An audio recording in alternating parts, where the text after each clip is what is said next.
Radiant team ban. Who's more prepared and who just plays better on the day? I think some Elder Titan could be a contested hero in this series.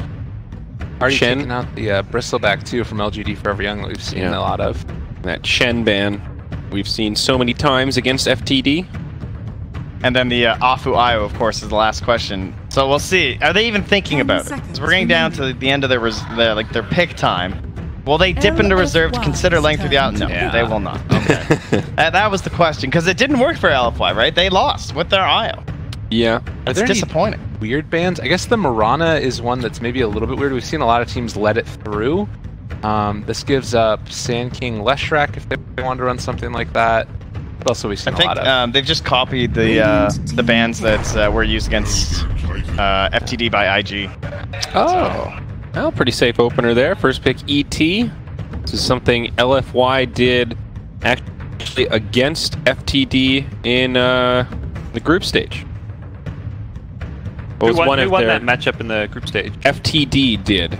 They won that best of one. Let's see the lineups. FTD ran Mirana, Beastmaster, Skywrath, Nyx, Shadow Fiend, picked in that order, and LFY ran Elder Titan, Bane, Leshrac, DK, and Brewmaster. So this is the trade that they do. They take the ET, but that gives up Lesh Sand King, which I still think is fine. I think that there's enough other partners with Elder Titan that this is a pretty solid combo. I don't know if you want to go back for something now, like the... I think the Warlock is the question mark right now. It's just like, how do you want to handle this aggression of the Leshrac Sand King? Do you want to just like commit in for the Warlock right now and just double down on heavy team fight? But then you can get the Storm game start to happen, right? Where it's like, okay, both their supports have no instant stun. Yeah. It does seem like, just looking at their match history, FTD seems to favor second pick, I think. Yeah, that was interesting. Second, yesterday in that BO2 again, or sorry, BO3 against IG, it was Radiant second pick for both games. So likely that means they just favor Radiant. Yeah, I guess so. Yeah. But I guess used to getting second pick, maybe is the way. If you're looking at their history, it's very disproportionate. It's maybe like 1/3, 2/3 in favor of having second pick. Definitely some teams who really like having that last pick of the draft. Yeah, you can see they played their last 1, 2, 3, 4, 5, 6, 7, 8, 9, 10. 9 of the last 10 games have been on Radiant. Yeah. So, and they lost their game on Dire. Wow. Okay. They lost their last 2 games on Dire, actually. Huh. LFY's turn. Guys are big on the Radiant. Interesting. Oh, wow. This is... I like this change up a lot. This sort of answers the Storm thing a little bit. It's not amazing. They can still take like a 5 position with Disable. I don't know if For the Dream even want to go for it now. It also, I don't know, it makes me wonder how confident are they in terms of like this not just purely position 1 Void. Like the offlane Void was amazing for Team Serenity. You know, it was their carry player playing, but he was definitely more of a utility Void. He was just like, he wasn't getting top of the net worth or anything. He was handing it off. And he was just very good on those chronos, making it work. Inflame has played it a few times for them, so we'll see where that ends up, which is kind of the value of this pick, is that it's not just like a core hero picked up in the first 2, it's a flex core hero that can both assist players very well. Multi-combo reasons. Pretty nice here. You're forced to burst him before time walk away if you're Sand trap and combo. Kind of a little bit of a weird, it's like D4 with Baseless Void 3, then you're probably sticking like your position in the safe one, like an ET and Void blend together. I think typically that happens, they do like ET and like a, well, it would be a Mirana, obviously she's bad, but that's really classic combo because then they can just have a 1 Mirana who's ranged. Maybe like a Wind Ranger, maybe. Regardless of the positions, you got your late game safe with a Void ET opener for sure. I think it's LFY recognizing the trend in this Chinese players that have big team fights. Whoever can fight, secure these, just take these big objectives around these big ultimates to have an Void ET gives it. What do you guys think about not banning the Naga? Thought maybe an ET and Void? It's been a recurring theme. Looking at these past matches, Naga has slipped through a lot of games where she's kind of ignored or banned in that couple. I think they're just gonna sit on Sand King or Lesh being a 4. Like, to make a Naga fit into this draft, you'd have to what? Sand King isn't really Lesh because 4 or 5. Yeah, I would think of 5. I mean, it's not that bad. Like, net and just split and everything isn't terrible. I mean, considering just how like well Naga plays versus both ET and Void. I mean, you can argue that ET is very good against Naga because of like a sleep initiation he disrupted, but more so like if you're using Smug to disrupt the Chrono, I don't think there's a whole lot you would be able to do. But kind of goes both ways. Back to the silencer. Okay. That'll be their answer instead then. Well, I say back to the silencer. Not a hero that we've seen FTD play. We were graced with the silencers present in the playoffs yesterday, and we actually saw him look pretty good across 2 different series, I think. Yeah, Serenity looked very good with the hero. I think that when you're in these playoff games too, they're watching their stuff, seeing what works, and then emulating it to the extreme. I think that happens across regions also. You see that there's a lot of pro players that are, playing these qualifiers, and they're watching these matches as well. You can see them in streams checking it out, and I'm sure in game as well. Yeah. And there's that Warlock you're talking about. Yeah, they get it pretty late too. The PL. Instant PL. They didn't even wait to see what picked it. They wanted, regardless.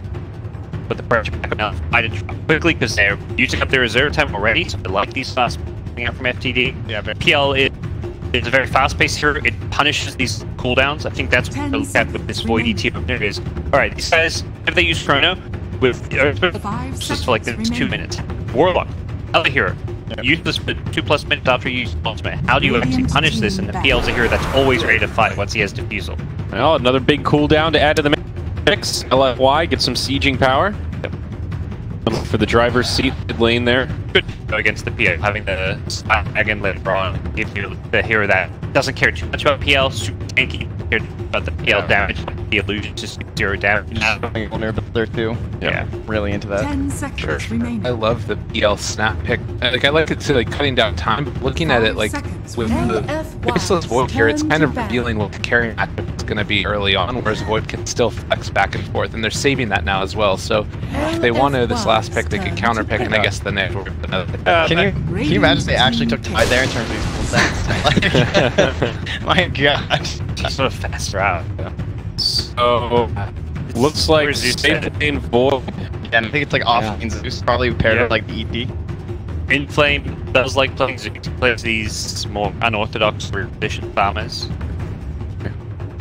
Also DT, so wait, see where That's true. That is a very good point. I like this last pick Zeus though. I think the final piece of damage that they were missing, I feel like they had a lot of control and not a lot of burst, and now with the ET especially, they've got good setup for this Zeus to do quite a bit of work. Man, if ET's near to the Chrono though, with this PL, it's just gonna evaporate, magic M2, the Spirit, the Zeus, and like Chrono damage, just like time lock.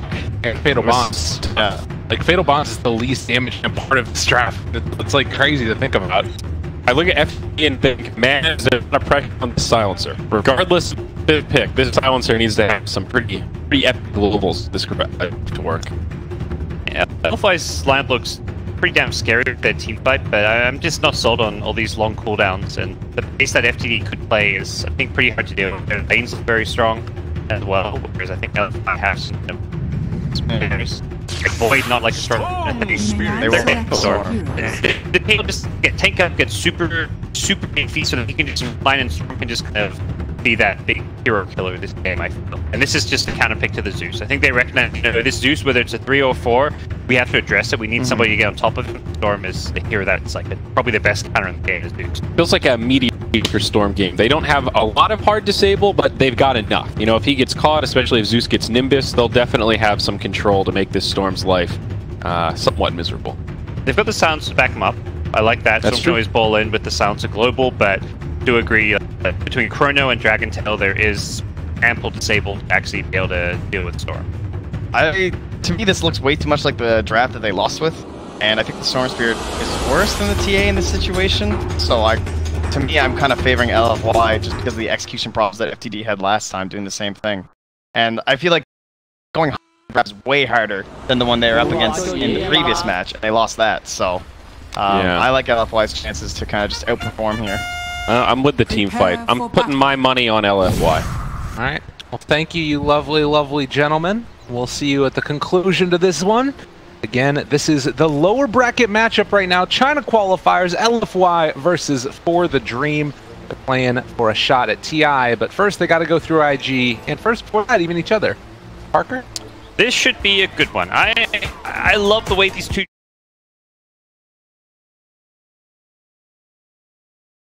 combo team fight. The other is going to be able to play much faster pace. Doesn't have quite the same team fight presence on the FTD side, but it has plenty of ways to make up for it elsewhere. Strong lanes with strong pickoff and with just itemization. So very interested to see how this one travels. And you're talking about it, the Inflame Zeus going to be paired together with Afu in the ET out here. Kind of an interesting lineup. We haven't seen this lane, I feel like, that often in Pro Dota, but it seems pretty strong. They're going to swap it up. They're going to send tanking Lesh bottom on the Radiant side. It looks like they do not want Silencer plus Bielik Zeus. The harass potential of this Zeus ET is pretty damn scary, so you want to put your stronger lane of the two against it. That will be Biel, who will reveal himself up top. Biel wants to lane against this boy. That's where he's saying is the place to farm. Able to steal away that bounty rune. James gets another, so 2 for 2 trading. The doppelganger level 1 on PL just to get away from right click damage. Said 2 bounty runes, no one getting a big edge. Mid lane's gonna be the Storm versus DK matchup. That matchup pretty damn even. Expect to see both these players get decent farm. I don't really think there should be a big lead for either one of the two.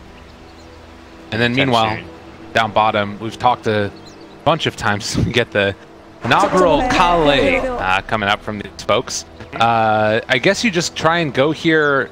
Do you have to go on the ET or the Zeus? Because if you try and go on the Zeus, ET can stomp, right? He can. I think you still prefer to go on the Zeus just because he's way squishier. ET has the stout shield. Yeah, you can do either one, but it's really whoever's out of position more. Okay. But if given the choice and they're both in a similar position, you just try and juke the ET stun, or try and make it so that it only hits one of your 2 heroes. Up top lane, players are getting back into it. Easier time. It's always sort of an okay thing laning against a Faceless Void. I never feel like you're really going to be able to find a kill there. Yep. Likewise, it's going to be really hard to kill him. Oh, absolutely. Warlock Void, he's got Time Walk and Shadow Ward Heal. There is just no way I feel like this FTD dual lane gets kills on Warlock Void anytime first 5 8. With that said, probably discursive. We'll probably see some crazy shenanigans up here, but it should just be a CS battle lane, which Void does pretty well in because he's got the Phantom Rush. You can use that to help give him some easier last hit potential with the bonus ag. Keep the majority of our eyes down here on the south lane. Hit. Zafu is going to take a walloping. This is the lane where most of the fighting and harassing is going to happen. With that said, I feel like Zeus is a much weaker laner now that the 7.17 changes happen. 90 mana cost instead of 75. They're going to hit a 1-2 stun combo. It doesn't do enough damage to get Inflame down too low. Magic hit already on the Sand King as back up. Likewise, got to be careful about that. Sand King taking a good bit of burst damage here. Zeus, still just level 1, is going to salve up himself. And obviously with some mangoes, you can pop it and get some harass out, but it's a lot of damage in ET, in fact. It's just going to go down. This is not respecting the Sand King's ability to heal up and then go back in. He had stick charges, so he didn't even have to pop his mango. And this is the problem with the double spam lane with these magic sticks. They're able just to have all this extra free mana play around. The health is kind of nice, but the mana from Magic Stick is the much bigger part in the early game laning stage. You can pretty much spam your spells whenever they're off cooldown against a hero like Zeus because you're just always getting the mana back. Nice double stack there from the ET. Gonna help them out a little bit and be a blessing in disguise at the end of the time. Probably not. You don't want to die at all possible. The haste rune, we got to do too much with once this contest is pulled. And when you have these dual lane versus dual lanes, being able to access and use your pulls is always going to be important as well. They're going to come over and deal with this one slightly, it looks like, as they will be caught now again by the Burrow Strike. The Split Earth is there. The Stomp connects on both of them. They're going to decide to go onto one first, and James almost dead there is going to fall. Now Beyond, out of mana, does have another mango if he wants to pop it, as well as 8 stick charges. Going to try and take down the Zeus. Inflame in some trouble, and now who's going to battle it through? Afu to get some extra damage with the Spirit, but he hasn't thrown it out as of yet. Flash is back. They could get this kill. Oh no. Are you sure about this one? They keep going for more, and he does have 9 stick charges. Zeus is coming back as well. The battle continuing slightly, but FTD put the kibosh on it. FTD coming out on top there. After doing a nice drop to get the first kill using all the bonus damage and Moose, but going for that second kill. He's a madman. You just can't afford to do that. As LFY find themselves one up top. Definitely no kill potential for FDD, but it is LFY with a couple lucky bashes. Can always find a kill on someone like a Silencer. But yeah, Afu just not respecting the Leshrac respawn time there. You've got to assume the second Leshrac respawns, he's going to TP right back to lane, and there was nothing like crazy or unexpected about that. Afu just kind of fed away his life there. Well, and rather unfortunate. You want to make stuff happen, but you step that too far forward. Pretty easy to punish. You mentioned the bashes up top lane. Because the Warlock can constantly heal, you don't need as many points in Time Walk, so Void's getting the maxed out bash build, which I like a lot.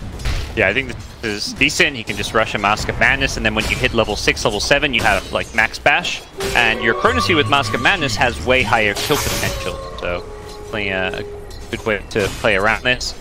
Right now, though, FTD, the Storm's kind of been winning mid lane ever so slightly, but that's kind of changing because he's out of regen. He's going to be forced to bring out a salve. Didn't find the rune 4 minutes, which would have been a big pickup for him. Instead, he's probably going to look for like a 5-minute bounty rune to reach.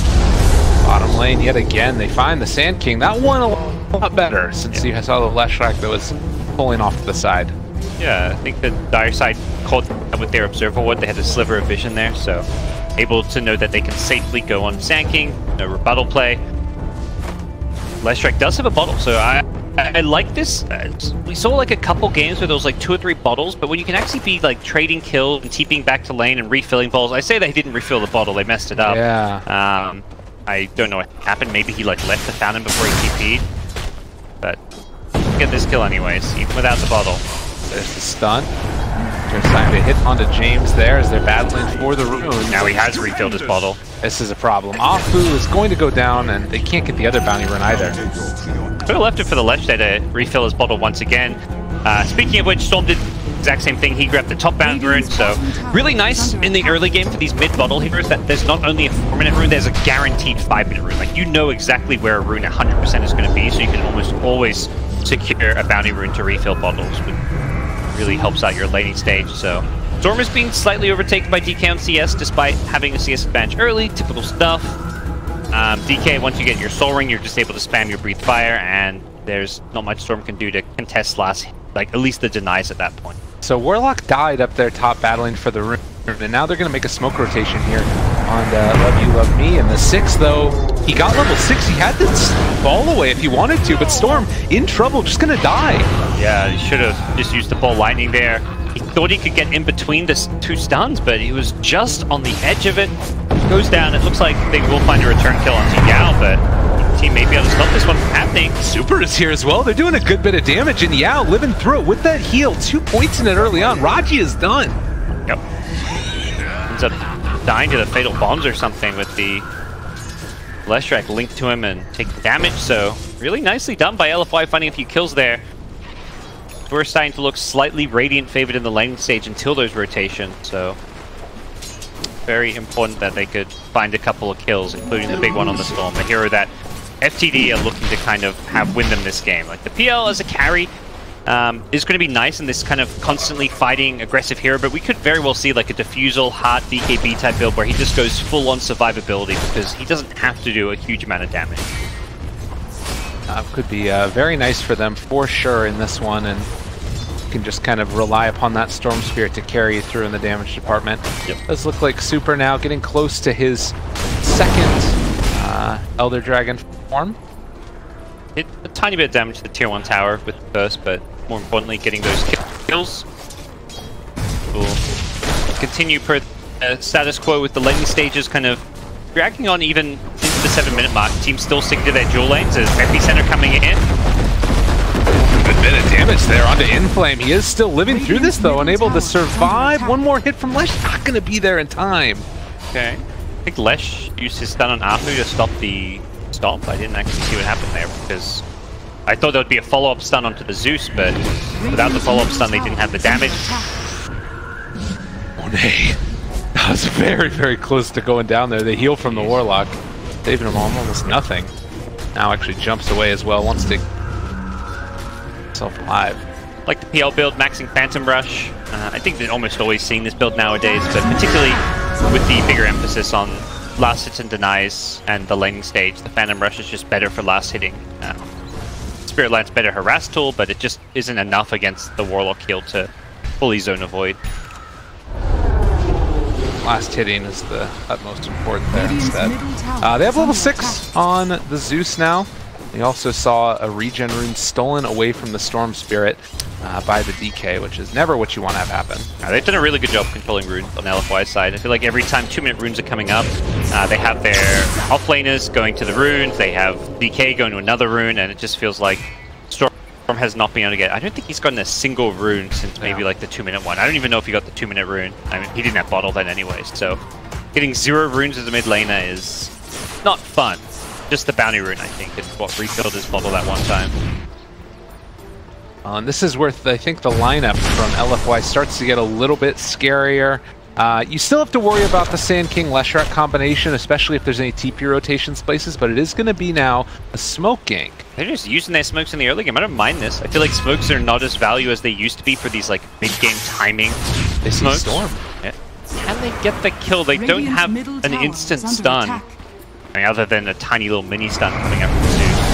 They're just going to instead give this over. Raji is going to be the one who dies. And they're going to use the Dragon Form now to push this tower.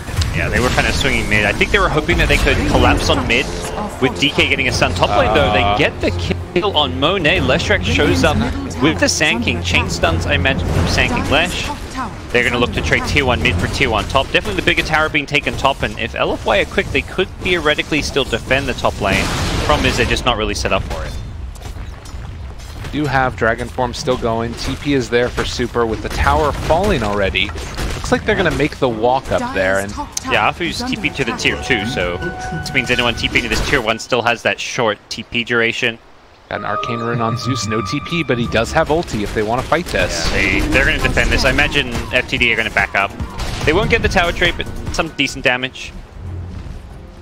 Not the end of the world for them, but only a small win for LFY, taking a key tower in the early game here. But that's one of the big things that DK is always going to add to your lineups.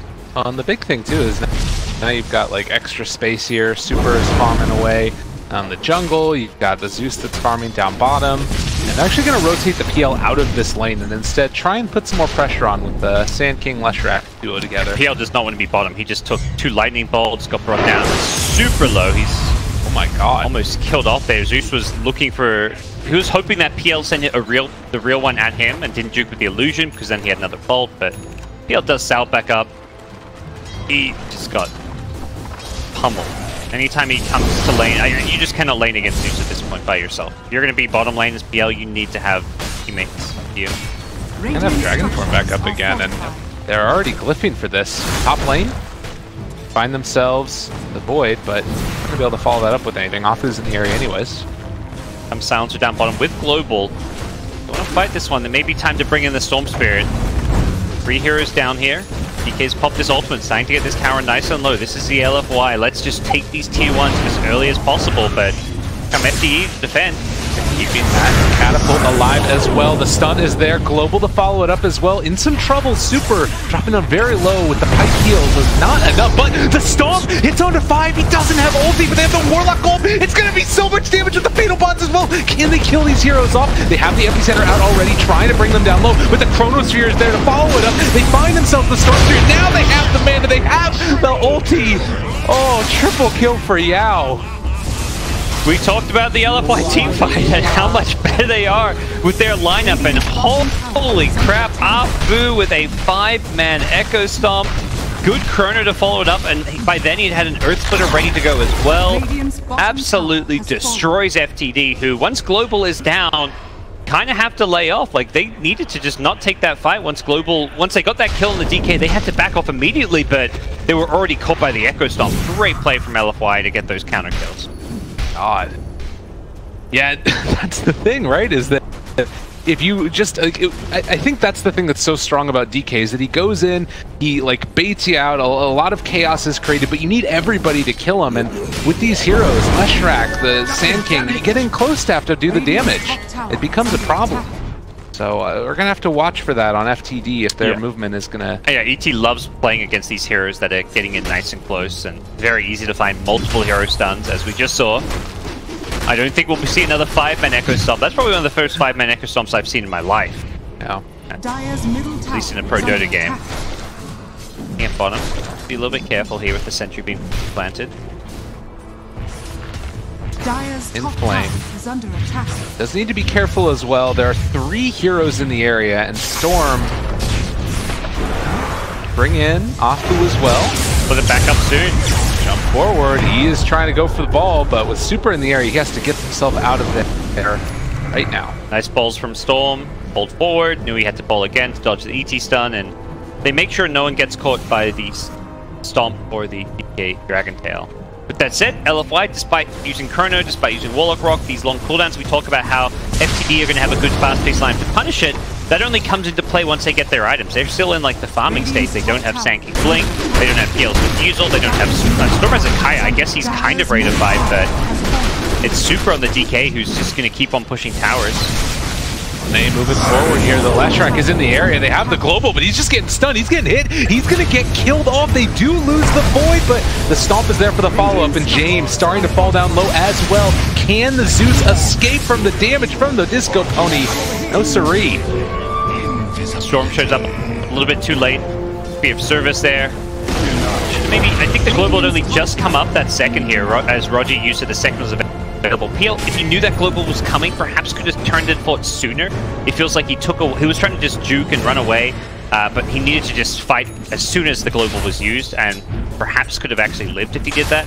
Zeus caught him with an Arc Lightning right at the end there, and he may have actually backed off in time if he'd gotten that kill a bit faster, but ultimately a 2-for-2 trade. Doesn't feel too bad for FTD there. Storm is able to keep on farming towards his big items. PL did finish the Diffusal as well.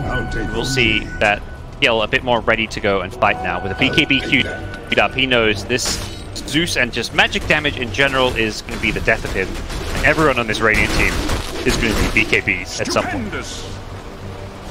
Well, 15-minute runes, 3 of them going the way of FTD.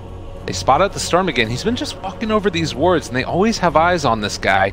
It looks like with the Chronosphere available, they're going to try and take him down. Jump forward, Chrono connect, Earth Splitter immediately. No fuss, no muss, that guy's dead. Yep.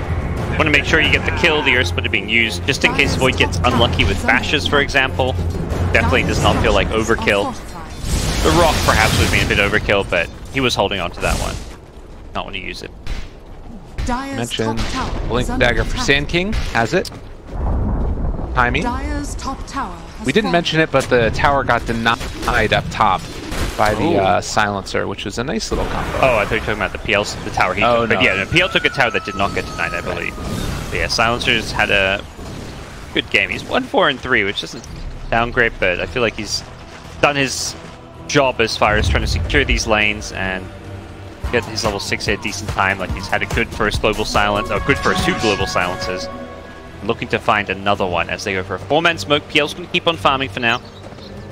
You always want, well, let's say PL's going to be bottom, but you always want at least one of your 2 carries farming. You don't want to do like a big all-in 5-man smoke. Well, they bring in everybody now, but that is just for the kill, and I believe immediately LFY is going to TP out. I think you take that one for Afu.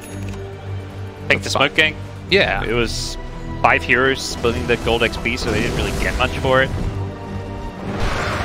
And see where FTD go from here. PL going to take over the bottom lane Storm to go for an Orchid next. And for FTD, it kind of is a farming game. They want to play more for the late game. Even if they get a bit of a lead, they cannot push high ground against this big teamfight draft, so they're going to ultimately be having to play like a slower paced game. Regardless, Epicenter top lane, and it happened so quickly. Zeus just found, he is very tanky. He's gonna try and bring heroes in to help out. It looks like there are 4 heroes rotating, but this Zeus is definitely already dead. Hard to punish that.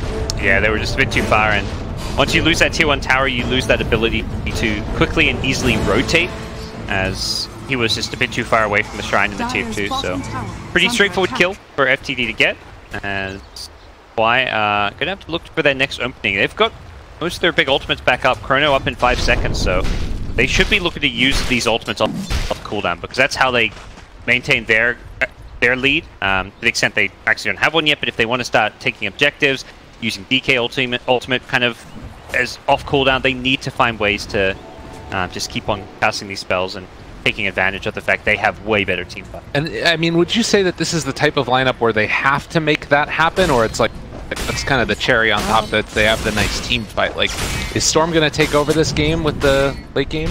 He's not guaranteed to. I think Dire side scale just fine because these team fight spells are going to be just as scary at 40-50 minutes as they are now at 20 minutes into the game. But it's kind of like a why not use them scenario where you're going to get key kills with them and then also be able to put out lanes, take some towers.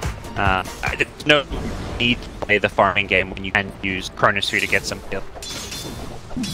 All of them may as well do that. I feel like these two have just been joined at the hip over and over again. Sand King, Leshrac, everywhere they go, they hang out together. Expected. The two heroes that need to be creating space for the PL Storm.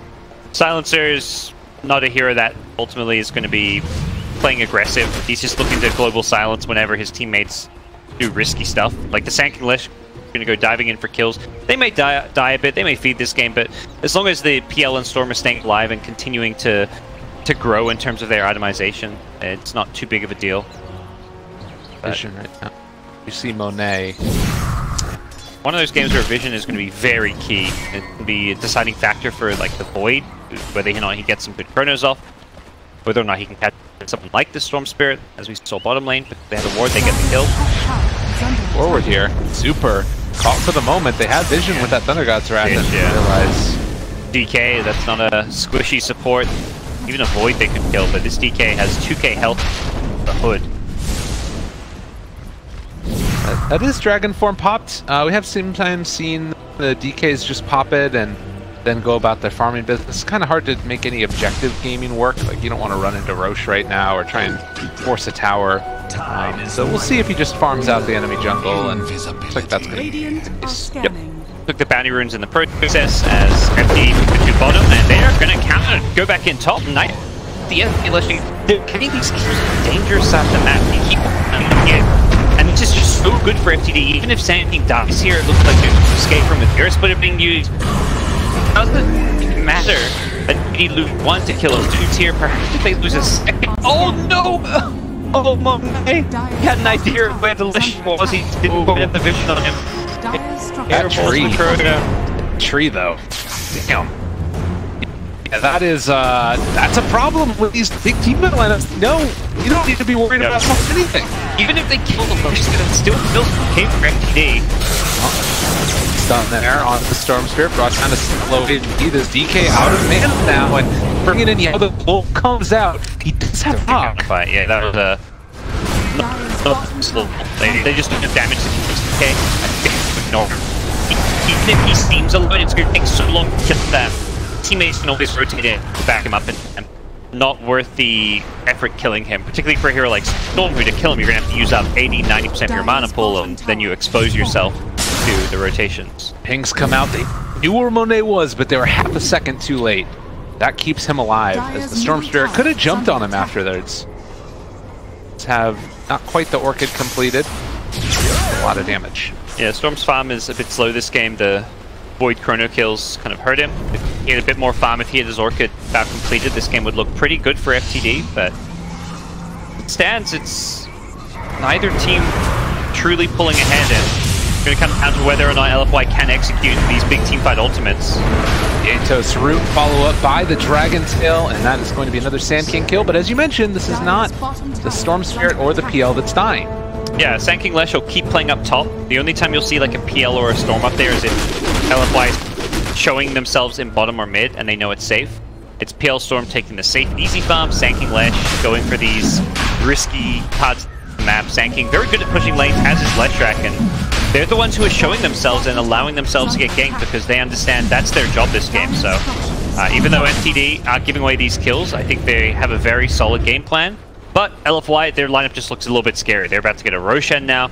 They still have all these big teamfight elements to play around in. You may just be getting kills on Sand King Lesh, but at some point, even if PL Storm are farming, can they ever really beat these big ultimates? That's going to be the big question. Maybe a heart is going to be one of the ways. You talked about PL just wanting to get super tanky this game. He is very close to it at this stage. And even if he doesn't necessarily do a ton of damage, it's not necessarily like he has to. I'm not a big fan of the defusal into Heart, even into BKB build, but this is a game you want to do it. Absolutely. All that matters for him is surviving. You're going to do damage by surviving too, just naturally. You've got this defusal blade, so the utility of being able to burn all these LFY heroes' mana is not to be underrated. Particularly heroes like Void, who want to rely on mana to keep using Time Walk to escape. DK without mana isn't able to keep on using Dragon Tails, so it's very annoying to play against this defusal PL. Even if he's not killing you, sometimes he just makes you feel kind of useless. Oh, and they found themselves the Sand King, so he's going to be Burrow Struck. The Atos always so effective. And they live here thanks to the global. I can blink out. I don't know if that's really worth it, but it's not worse. It's more like what are LFY going to get done now, because global is down. I think for FTD, they weren't looking to fight into Aegis regardless, so does it change anything that you use global? Not really, because with or without global, you don't want a team fight right now. Yeah, that's true. Maybe it just gives LFY that extra confidence to feel comfortable pushing down lanes, but absolutely. They may theoretically even start chipping away at the high ground here. Whether or not they stop at this tier 2, we'll have to wait and see. They do still have that Aegis on the Void. The Ag Scepter was picked up for the Zeus as well. It's a hell of a lot of damage. I love that he rushes this too. It's just going to give them this pick-off potential. I think right now the biggest struggle they have is finding these picks. Zeus is starting to use ultimate off cooldown. I think that's something he should have been doing earlier. It's just using Zeus ult whenever available. Now he's started doing it. They're trying to fight into this without global right now. It's risky. Oh, Sand King revealed himself. Oh, the gig is up. They need to get the hell out of here ASAP. They needed the surprise factor, and they needed to jump Zeus/Warlock. I don't know which one's bigger priority, but those two heroes need to die at the start of the fight. At least one of those two needs to die immediately. Even ET's pretty big priority because of how valued the Spirit within Natural Order is, and the Stomp is just adding so much extra lockdown in these fights. But tier 2 tower and FTD kind of maintain this game. 25 minutes in, they're picking up bounty runes, they're keeping lanes pushed out. LFY is like the heavy 5-man team, whereas FTD have managed to play more of the map. And see, relatively speaking in net worth, very even. Experience is also relatively even. Yep. And the call is now from Warlock and from Super. Let's push out these lanes, get ourselves in position to take the rest of the tier 2s. This is going to come down to LFI's ability to hunt heroes, which is where ET's Atos, very good item pickup, good catch against Storm, Sand King. All these heroes sets your Stomp as well. Monet has a Shadow Blade queued up. I like that he's prioritizing pick-off over dealing with illusions. He also has the Maelstrom Mjolnir queued up after that, but the Shadow Blade to me is the more important item. Zeus has got this Ag Scepter, didn't get any items leading up to it, other than the typical Arcane Soul Ring, so they are just going to be using Zeus ult, using Nimbus to try to find kills wherever they can on the map. Now, moving right down mid lane, they have Super's ultimate back off cooldown. 12 seconds. It's like clockwork, the way that this guy plays this hero. Yep. He is always using his ultimate. It feels a lot of DK players aren't as active using it, but all the time. Raji, if I'm going to jump up there, will not quite get him. Oh, man. That's wrong with Nimbus. Could have perhaps speed sooner. Not a kill even if they get it. A silencer, C5 position. Would have turned into objective because you're finding a kill on your side. But ultimately, you want to find any kills you can get, because you're getting pretty annoyed by FTD's shenanigans at this point. They're just kind of pulling around the map and doesn't allow you to use your team fight. For this kill on the Dragon Knight. This man has a BKB. This doesn't work. There's no way to get this kill, right? I'm not sure exactly what the game plan was here. I don't know. Whoever made that call should not be doing that. DK. Oh, he's still in the Nimbus. Out in the Nimbus. Yeah. Alright, well, if he somehow escapes from this, there's no way.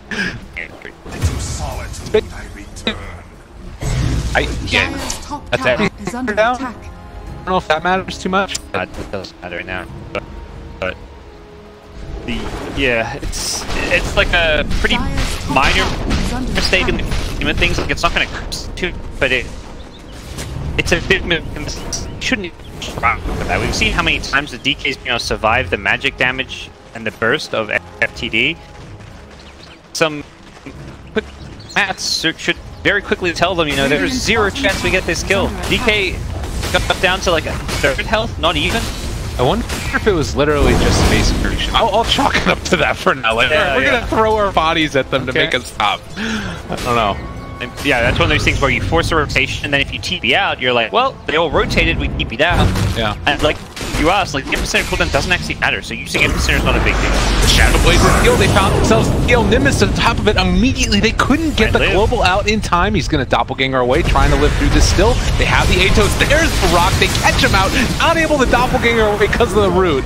And now they're chasing down 4 more beyond intro as well.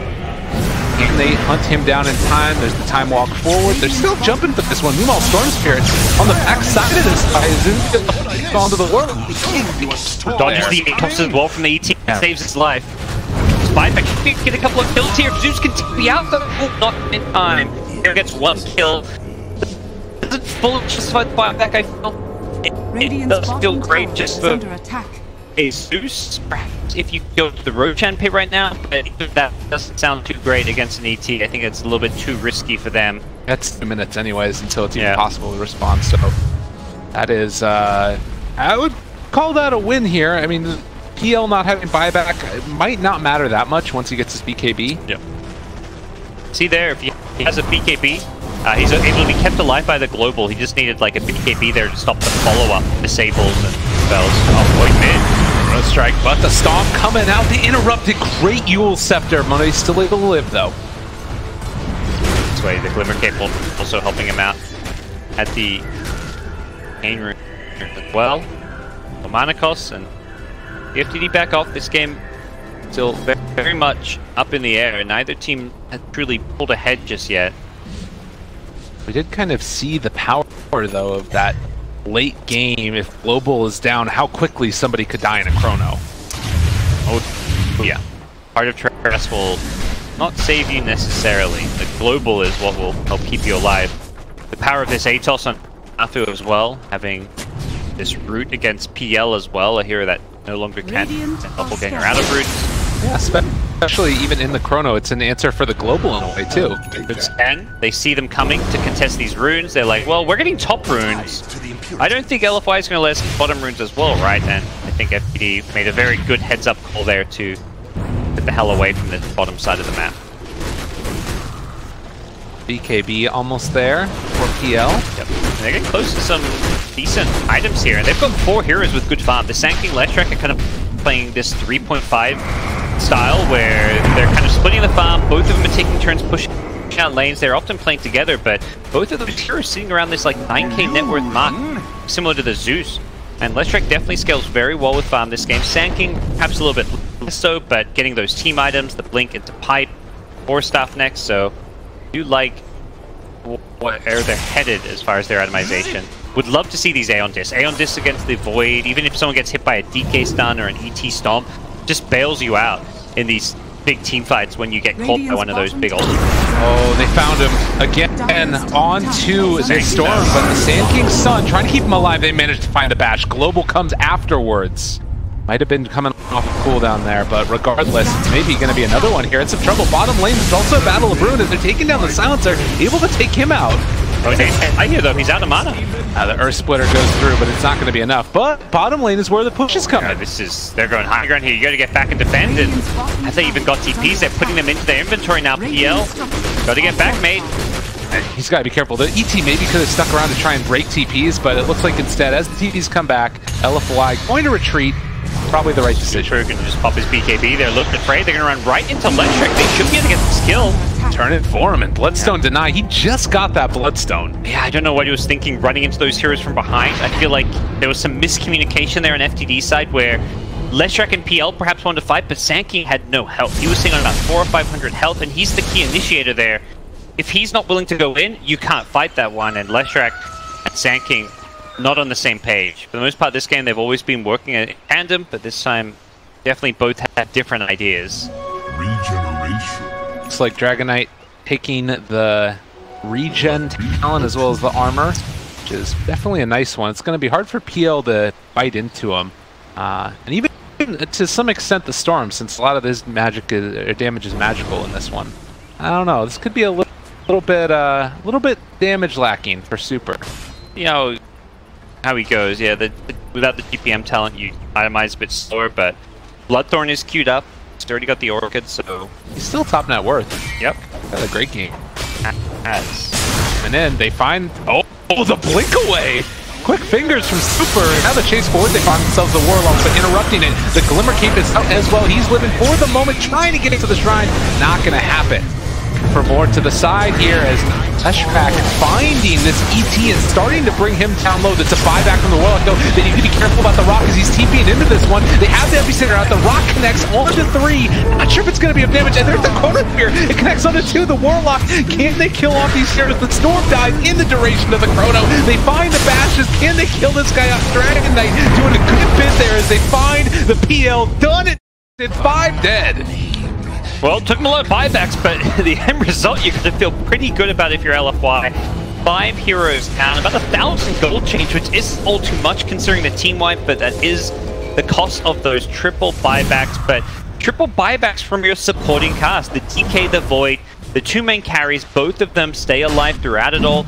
You set yourselves up to now take Roshan off of that, and once you have this Aegis cheese, you can kind of just reset, wait for your cooldowns to come back up. So definitely like seeing the buybacks. I don't know if they needed all of them. I think Monet's Chronosphere was so good that they were going to die even if only maybe one of those heroes pulled back, but better safe than sorry. LFY taking a decent-sized lead here in game number 1.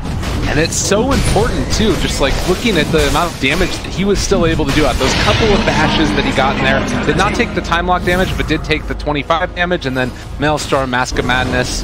It's really important that he's been able to farm as efficiently as he has. Yeah, he's, I think, itemized very well this game. The Shadow Blade into the Mjolnir is perfect. Absolutely agree with his item build here. The talents as well make complete sense. Was the ET alive near them when they went in that Chrono? Because I felt like they were taking a... Maybe it was he fought back. I think he was one of the people who fought back but didn't really need to buy back. Okay. The fight was just one with the Chrono, so he had to TP in. I didn't see where he ended up after the buyback, but most likely didn't actually add that much damage. Well, Dragon Knight now currently still topping the word chart, and they find themselves in Silencer. He has Global, but you hate to have to use it right now. This might be a little bit scary if they try and force the issue here, since he could buy back and Global. And great Curry even went down somewhere there, so they are looking to go high ground here. Some ultimate's still on cooldown, but Chrono's back up, just really the Warlock ultimate that they're on hold for. That's Creep Wave mostly down, and with the Silencer buyback, it looks like they're going to call off the charge now. Still, that's a couple of buybacks down. PL is going to have his off cooldown in the next 40 seconds. I think the big thing for FTD is finding a way to kill heroes during their BKBs, which right now we saw they can definitely kill Warlock, but even Warlock is not like a quick, easy kill. He's got 1500 health, he's got the wand, the Glimmer Cape, you're going to have to bring Dust. ET is about to become hard to kill, he's got a BKB queued up, he's not far away from, so not being able to kill heroes during BKB is going to be a big problem for FTD this game. Storm goes in, he wants to just instantly kill someone, but no one feels all that squishy on the Dire side. Well, and it's also this situation too, where before you had a Silencer that even after the duration of the BKBs in previous games would have some decent damage from Glaives of Wisdom, and he only has 6 intelligence stolen. He keeps on dying at the start of these fights. It's tough. Not much scaling coming out of him, and just going to get harder and harder. Zeus is about to have a BKB, so everyone on the Dire side's about to have an answer to the Global Silence. To make life very difficult for not just the Silencer, but even heroes like Sand King Leshrac in these upcoming fights. Lesh has been scattered by the Zeus Nimbus, but go for the TP out in time. All that was happening while you do take a look at that Bloodthorn on DK. The only real answer that you have for it on Storm Spirit is popping the BKB, so once that's down, it's got to be so careful about this DK and where his position. I don't want to avoid DK at all costs in these fights. He can't ever kill the DK because of how tanky he is. He's got that double armor and regen. Be careful about pulling in. If DK's fast, he could get that Bloodthorn on. Deal with the quick whip, so they're gonna try to jump the Silencer once again. Oh, you can get the Blink stun. Close. They had the vision there with the Hydra ward. That were not being discovered yet by any Radiant Sentries, and I feel like that Blinken kind of reveals there's a ward somewhere, but Roger been able to find it. Yeah, and jump out. As he didn't kill off the creep wave, and now the pressure is going to come. Or now, but active protection. You don't really want to put yours on the high ground here. You just get by sanking stuns, Leshrac stuns. They're not going to commit for these kills, but stuns and spam is just a little bit annoying and gets you down low into a position where you could be initiated on. he needs to be a little bit careful. If he shows up top, then you might see where he can make some play. I guess it's still into Aegis and Cheese. Doesn't feel great. I don't think we'll see them actually break high ground with this Aegis, but third Roshan, Refresher Shard, LFI have complete control of the map now. The vision, both cliffs outside the Radiant base have been warded, the two common ward spots. Nothing fancy with these wards, but just doing the basics right, you know. Let's just get vision. If they leave the base, we're going to see them. We can secure next Roshan. I say that, either I'm looking to throw a spanner at LFY. Oh, they're going to run into Inflame first and foremost, but they do have the stop that's going to be there immediately as the Global Silence comes out. BKB is out as well, and what do you do now? You can't do anything. Storm went on his BKB. That was so awkward. He saw, like, they kind of went on the Zeus, but because Zeus has a BKB, Storm just like, what do I do? Do I right-click at Zeus? Like, I'm not going to come with right clicks there, and because Zeus has a BKB, there's just no plays that FTD can make it. All Storm can try and do is get like some more items here and like a Hex stop those BKBs coming out. To me, that would have felt better if they didn't use Global also, because now the Global is down, and they didn't use anything on LFI with the exception of the BKB on Zeus. Like, wait for that duration to be up and head in. They do lose their Aegis, but for LFY, there's just no sense of urgency because they feel firmly that they now do have the better late game lineup, and there's nothing that can really lose them fights. Monet is hunting again, though. Fine. This Leshrac. The Zeus ultimate was used. A little bit off the mark there. Lesh. Might be Lesh soon if Lesh uses spells, but not the case. Lesh is going for bounty runes. This guy, James, knows where he's at. Stuff from him. Will he die for the bounty runes? Let's play with these. Void is going to be so mad. Yeah, Void's going to go there in 2 seconds. Oh no, he's so angry. Yep. Oh, he's going to miss both of them. Is he going to time walk Chrono? No. Too late. Oh, the Nimbus! It almost got him. It was half a second too late. That would have actually been a kill too once he cancelled that TP. Sanking up top. Burrow in, Burrow out. He gets going on here. He does not have his TKB yet. Oh, it was a gem, a lot of damage, but Afu living through it. He's out of mana. Storm is getting chased down here. They gotta be careful. Monet is moving forward, and they do manage to find a Chronosphere immediately, and he's done. That's nowhere to put it needed. Monet hunts him down. Storm just feels useless because he can't hurt anyone. They're just incredibly tanky. DK unkillable because he's a DK. Void's, got BKB Time Walk. Everyone's going to have a BKB soon except the Warlock, who has a Glimmer Cape, which is a very frustrating item to deal with as a Storm Spirit because you just don't want to have to carry dust around, and it's just making life very, very difficult. Storm needs to stop going for all these, I think, kills by himself. He needs to play around the Stanky Electric more, even the PL. Feels like the PL's been very quiet this game, but it stands.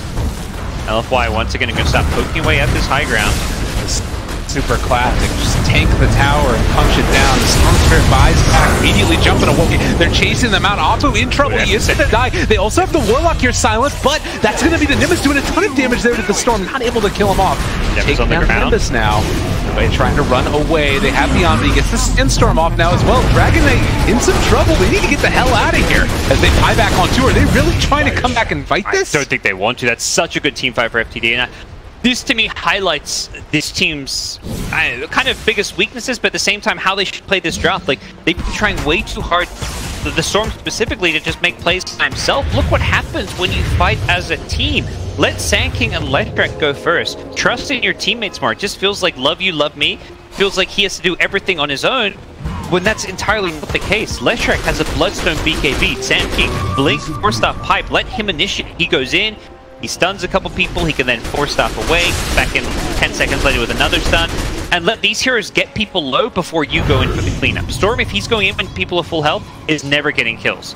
Great team fight from FTD, and they need to do more of that. They need to just play as a 5-man squad and get these good initiations on the back lines. Well, and On the side of LFY, also maybe needing to protect your cores a little bit, or protect your teammates a little bit better on. We did also see here that it's going to be a 2-minute long Roche respawn. Oh, Monet. He's found himself the Sand King. Just going to go for an easy kill here. And, well, not really any way to stop this one from happening. Unless he just walks away. There it is. You still be like, all right, I'll take that one if you want. I think at this stage, LFY, you fine with a kill like that. You're waiting next Roshan. It's refresher shot time. Your Void's close to level 25. And some other heroes probably close to some big talents. Zeus is also close to 25. DK's 23.5. 5 XP gain talent at 10, really helping him. So the Lightning Bolt mini stun and looking for the Octarine. A minute till Roche with the refresher shard on it. Yeah, ET plus Warlock are about to hit their level 20s, so small little power spikes in the way of LFY. But the biggest is, of course, the Aegis Cheese refresher, if they can get that one. Expect and hope that FTD try and make them fight their way for it. And the one scary thing about this too is you just bought back on 2 heroes that are going to be so important for that Roche fight, the Warlock and the ET. Absolutely. You lose these heroes now, that could just be Roshan no longer in your hands. See how that affects things moving forward. Oh, but he gets to summon a golem on. Don't worry, everything's fine. Dying his friend now. Hey. He got Arcane Rune, so he'll be happily looking for a Chronosphere when that comes right back up. If you get it with the Arcane, it'll have that short cooldown. Going for the Lincoln Sphere next on this Faceless Void, but picks up a DD boot. He would love to catch anybody in a Chronosphere right about now. Roche is up. It's time to party for these guys. And like you said, FTD definitely need to contest this one. Oh yeah. Yeah, looking at that level 25 talent before Roche fight, the doppelganger cooldown sounds incredibly good. And illusions, just being able to, having that very low cooldown is just going to allow them to maneuver so much better around all these annoying spells like Echo Stomp, the Void chasing you down as well, the Zeus, more illusions, just more fun for him. And he's itemized to go this survivable build. I don't think there's any reason to get this crit talent this game. They smoke up in the low ground. They gets a pop though. That's an illusion. A little unfortunate. The Burrow Strike, they're controlling that Faceless Void. Not bad at the start, but he gets a 2-man Chronosphere. But Super kind of isolated in his BKB. Don't know if they have enough damage. They've already taken out 2. No buyback on Leshrac. Taking force to buyback. Can they kill him off? The Warlock is going to go down, but the Golem was summoned on death, and now they're trying to take down this PL. They realize this is the real one. He's done. 90 seconds. He just dies to time dilation because he couldn't doppelganger away because of that long cooldown. Oh. He needs something to get rid of it. If he's going to BKB early like that, because he gets time dilated after the BKB, he needs a Manta or something in that scenario. Or just to save his doppelganger until after time dilation's the other one, so... Zeus gets gone on though. Yeah, that's a big kill. He's not got buyback. Dead for 2 minutes. The stomp though, the stomp from off stomp. yet again. He finds them all. Can they kill off this PL? That's going to be a tough one. They managed to find the silence now on this one. He's starting to drop down low as well. Can they make this work? He's doing so much damage. Super with the triple kill. Makes it happen as his ulti wears off. That was perfect timing. If they just waited a little bit longer to go back in, FTD could have perhaps taken that fight without the Dragon form, but DK with the splash damage had the crits from the Bloodthorn as well, and he's not done. He's just going to go in on Leshrac. Super is a madman, and he does it beautifully as he's just going to pummel these guys down. Forces out the BKB runaway. I don't even think he's scared of the silence of buyback.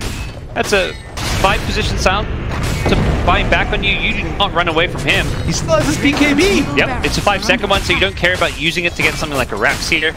Oh, and Monet comes back in as well. They've got all the damage in the world. They know these guys do not have buybacks right now. And LFY looking to take this game number 1, if at all possible. DK ulti's back up. They can just get probably mega creeps here, I feel like. Peel dead for 70, Storm for 40. They don't need to stop. And I love this call. So many times in these China qualifiers, we've seen teams go back for Roche or something else like that. They know that this is their time to take it right now. And as you said, gonna go for the second lane of Barracks, probably for the third one as well. LFY played that team fight beautifully. Back out, I guess, for Roshan. I had to jinx it, didn't I? Yeah. This seems a mix on this one. There is going to be 4 heroes alive very soon. Yeah. So I think given that, And they went for the range Rex. I think if you're going to go, you could have gone for the 3 melee Rexes, but once you start killing these range Rexes, it adds a bit of time. I think if you're in the game 2 lanes, though, they should have taken Roche faster, because we're going to see Radiant Team respawn and smoke up right away. They're not waiting for the PL, they're looking to jump. They do have Chrono, though, and all of the, like, Warlock ulti is here as well. It's so risky. Yeah. But they're going for it. They know PL is going to be respawning. Problem is, there's no Shrine anymore. Killing that Shrine actually makes it so that the PL cannot TP into this fight. He's going to start walking there, probably, but the movement in, they realize that Roche could be going down.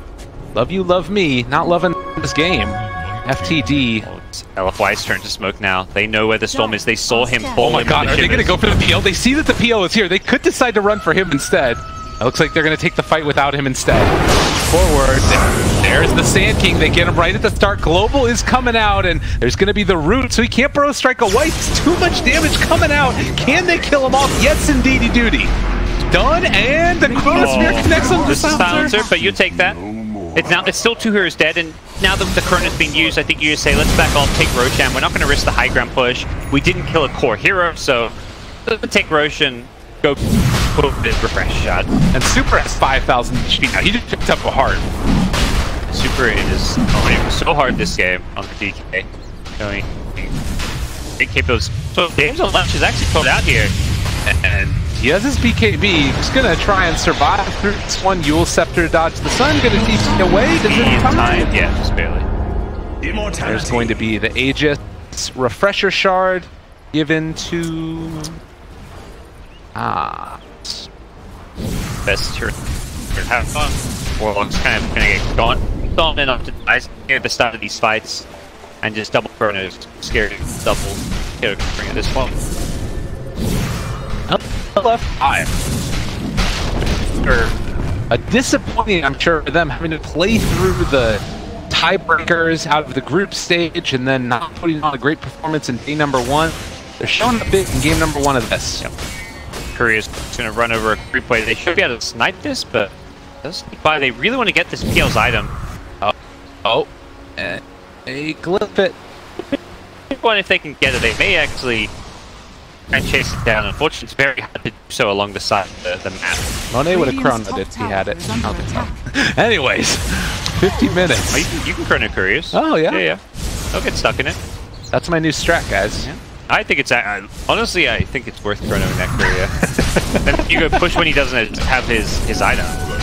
That is never a sentence I thought I'd heard you say. He's got refresher shard, you know. It's fine. It could happen. Take away a PL item for a game-deciding team fight. Why not? And let's get that item.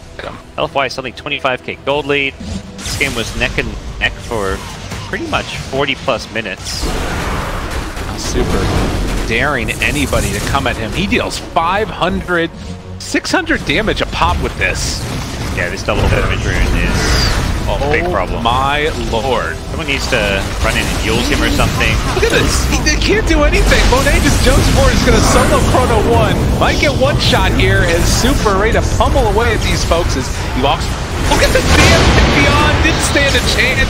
They're all falling apart. He doesn't create illusions.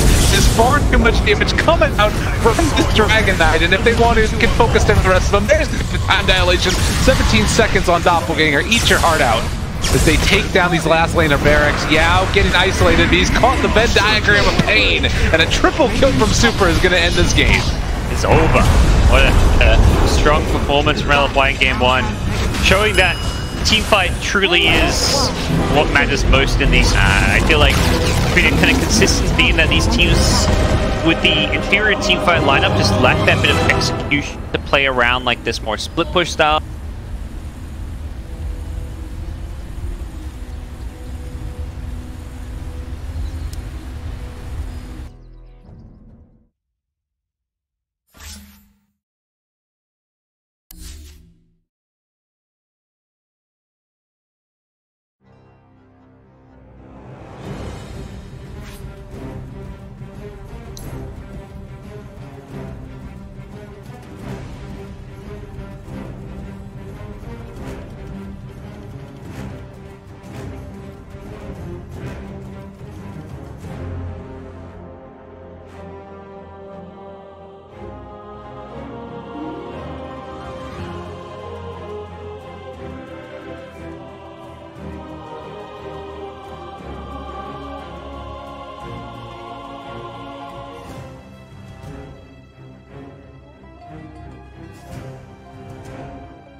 more of that, but it's hard because then Lesh and Sankey trying to run in, they're getting cornered, they're dying it. I don't think there's really a way out. It's kind of wild though. FTD, right? Our #1 seed coming in, or was Serenity the #1 seed? No, FTD it was FTD. Yeah, they were the official #1 seed. Yeah. And now that we've got to the playoffs, they're not looking great. They got maybe game rolled, away, but they haven't won a beat game yet. 0-2 by IG, and now they're 1 loss away from elimination for their TI8 run. Kind of sums up China. I feel like you could play that group stage 5 times, and you know, FTD could finish in a different ranking every single 5 times. Agreed. There's probably like a scenario where they finish in bottom 2. You know? Is that a testament to the best of ones because the China region is pretty tight and the BO1s are just a little more variance? I think it's both those factors because of how tight it is, and BO1s. It was BO3s, BO2s. I imagine we would have seen a different. Yeah, boy. outcome. Well, even BO2s, as we see the ET band out there. Yeah, boy. You look at like IO. Oh snap! IO's in the pool. Shh! Don't tell LFY. So I think LFY are thinking right now, is this somehow a trap? Are we going to first pick IO and immediately regret it? They lost their IO game. Exactly. And, I mean, They've got to be thinking that right now. This is how good Afu is at Elder Titan. Yeah. They would rather he play IO than ET. Yeah. That is something. They're That gonna really take IO, and then they're gonna take Sand King Leshrac, and then For the Dream are gonna. I feel like that's what's gonna happen here. So, I mean, you have to pick it because Oh, you no, don't want to okay. hand it over. Okay, they take the Sand King, so they break up the Sand King Lesh duo. I think this will be kind of force them to counter the IO. You're not going to pick it. Like, I feel like you still won't pick one hero that's at least decent against IO. Like, if you pick your 5 now, I don't think you want to pick. Like, I think you want that like Pain or you want that Disruptor. So, but now this is like, hey, FTD, we called your bluff. Are you guys prepared? Yeah, to play right. Wisp? Yeah. You know, and Afu obviously plays Wisp well. LGD.Fy know how to play around it. It's a hero they know well. If you're FTD, I don't know that you want to pick Wisp into. Well, as long as they don't pick Wisp Gyro for either team, I'll be happy. Oh, Well, might that's- seem like a Naga that's true. Disruptor or a Jakiro Naga is the name of this. I'm down for that. I think that's something that's been a bit underpicked. You look at some of the recent big tournaments, Naga just seemed like one of the best 4 positions with team fight combos. Even when there's no hero, like a Marana or something was doing great. They had a different direction. Yeah, she felt like the hero of the tournament at the Super Major, and I don't recall any changes to her. Am I crazy? There I they don't think weren't she was huge. touched, right? Like Clockwork got like some base damage nerfs in terms of like heroes that I thought did very well at the Super Major, but Uh-oh, Gods, we're looking at your camera for the draft here. I was gonna go look Now at you're Naga. looking Never at a mind. belly. You have to commission Gabe to do it. yeah, Gabe already did his. No, we're on me again, I think. Let me see. Yeah, look, bad. that's me. Okay, you're good. Phew. So they grab the Lesh though, so they break the combo for LFY. 10 seconds But remaining. now the Wisp gets tossed. It's like a little hot potato. Yeah, I'd be 5 taking a hot seconds potato. remaining. Nice track remaster. I don't think that's particularly scary.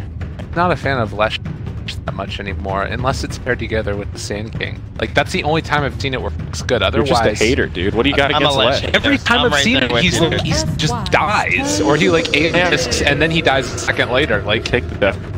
I don't know. I think Lesh has been pretty bad this kind of qualifier. Particularly the item builds, like all these bloodstones, like these greedy 3 and 4 position Leshrac. If you're a 3 or 4 position, you're getting stone like that. That is And they're not all okay to getting me. bloodstone bots, and they're just like they push waves all over the entire map. It's See, like but- okay, cool, but like, You sure this you're just isn't not there. Broodmother Diffusal kind of thing? You know, maybe you just need to itemize a little differently. It's not Lesh's fault. It's just the items they're making him buy.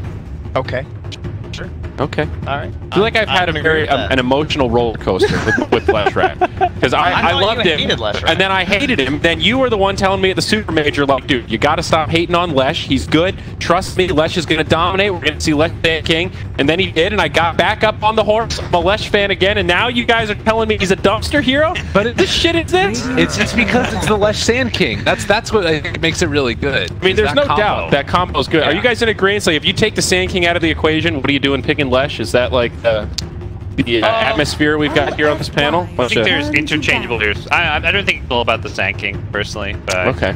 I think that's the strongest of them.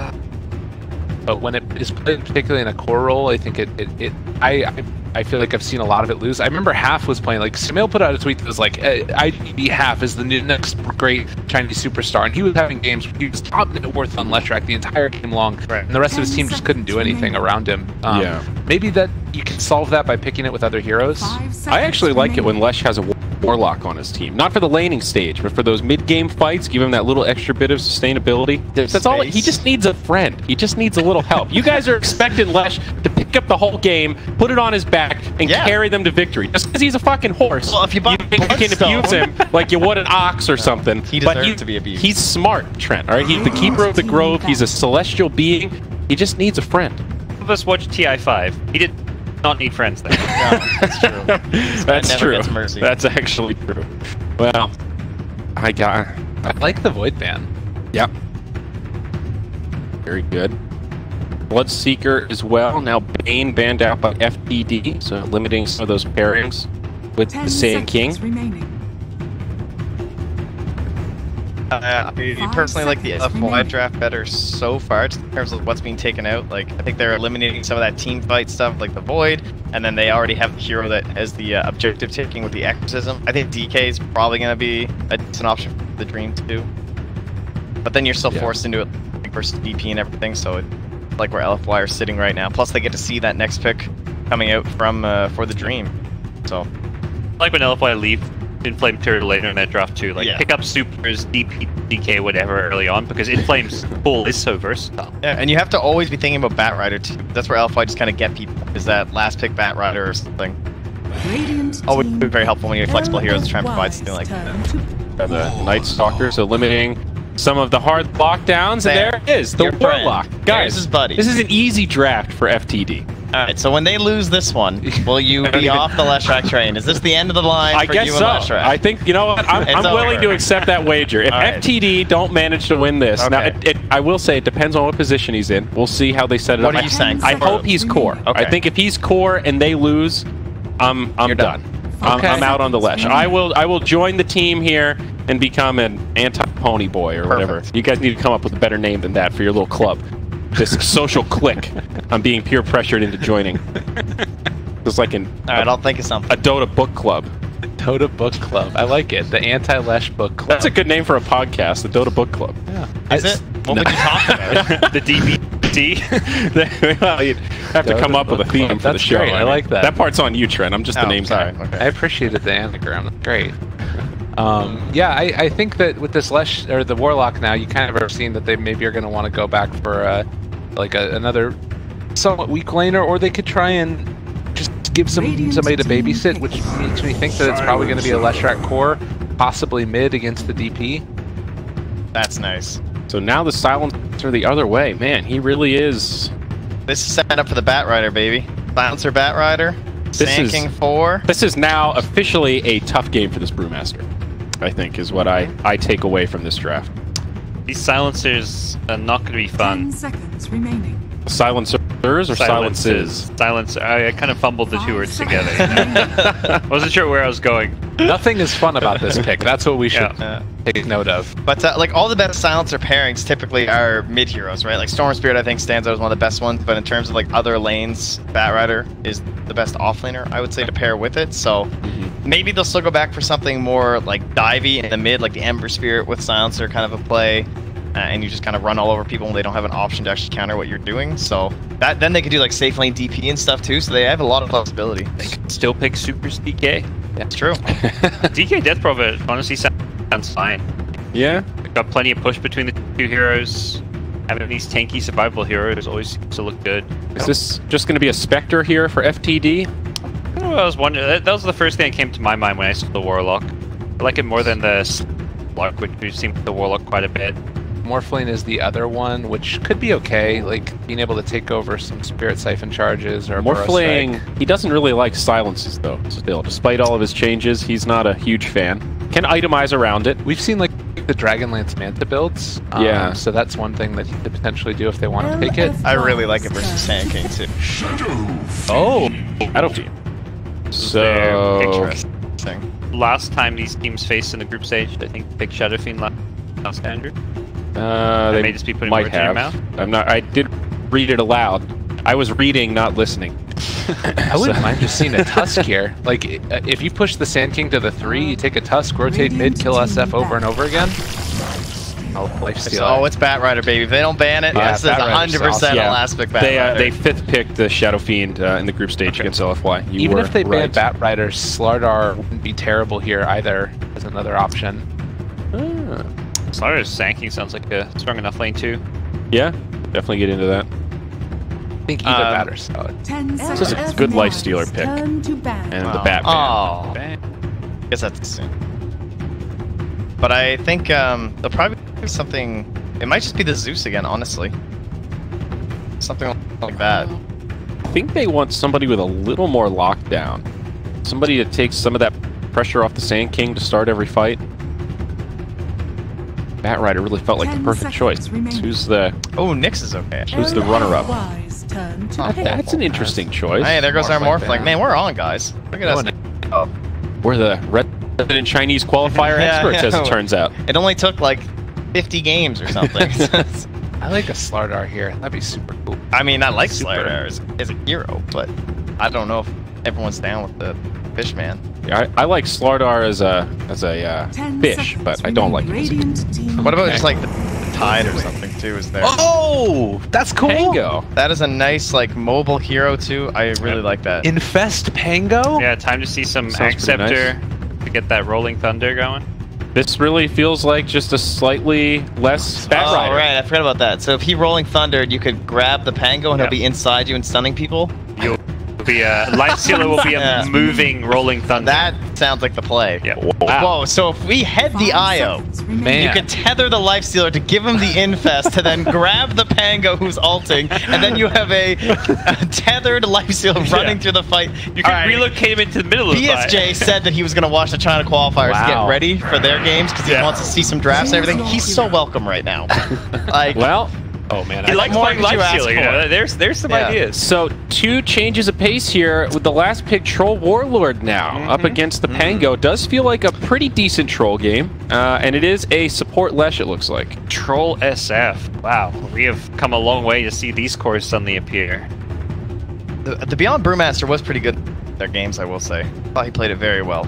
I still have to go LFY. I think lockdown, initiation, it just feels very solid, pretty good team fight. Yes, FTD have the Warlock, but here it's a little too greedy. Troll Shadow Fiend, you're going against your boy. it could think, backfire. you're going against I your have boy. to. I have to. They're not making Lesh look good. My expert analysis of playing about 6 games of Under Hollow as Pangolier makes me want to cheer for Pangolier because those games have been very fun. So I'm going to go for LFY. He's level 6 Pango. Yeah, he's not perfectly suited for Under Hollow or anything like that. So. I meant voice. All right, have fun. Okay, Bye. Good luck. we're gonna see how Inflame does on Pango. I've never seen it forward to it. before, but apparently he's a level 6 Pango. Yeah, he's seen it before. LFY though, some other standard picks. Death Prophet on Super, the Life Stealer from Monet, something they've done quite a bit of as well. Definitely eyes on FTD's draft. They're the team down in game, pulling out some new and kind of old stuff. The SF is not the first time picking at this qualifier, but very right-click physical damage-based draft with the SF plus Troll. I did like the Troll pick a lot. I was worried again that it was going to be, I don't know, something that was like, I don't know, longer to come online. I think that this Troll means that you can maybe take a quick Roche and sort of put yourself in a good position to end out the game. And honestly, it scales incredibly well with the Troll now, too. I like it. Oh, he gets done bottom. He may actually... he should be fine. It's Pango. That's a different offlaner with some stun. It could be a kill, but... End of the world.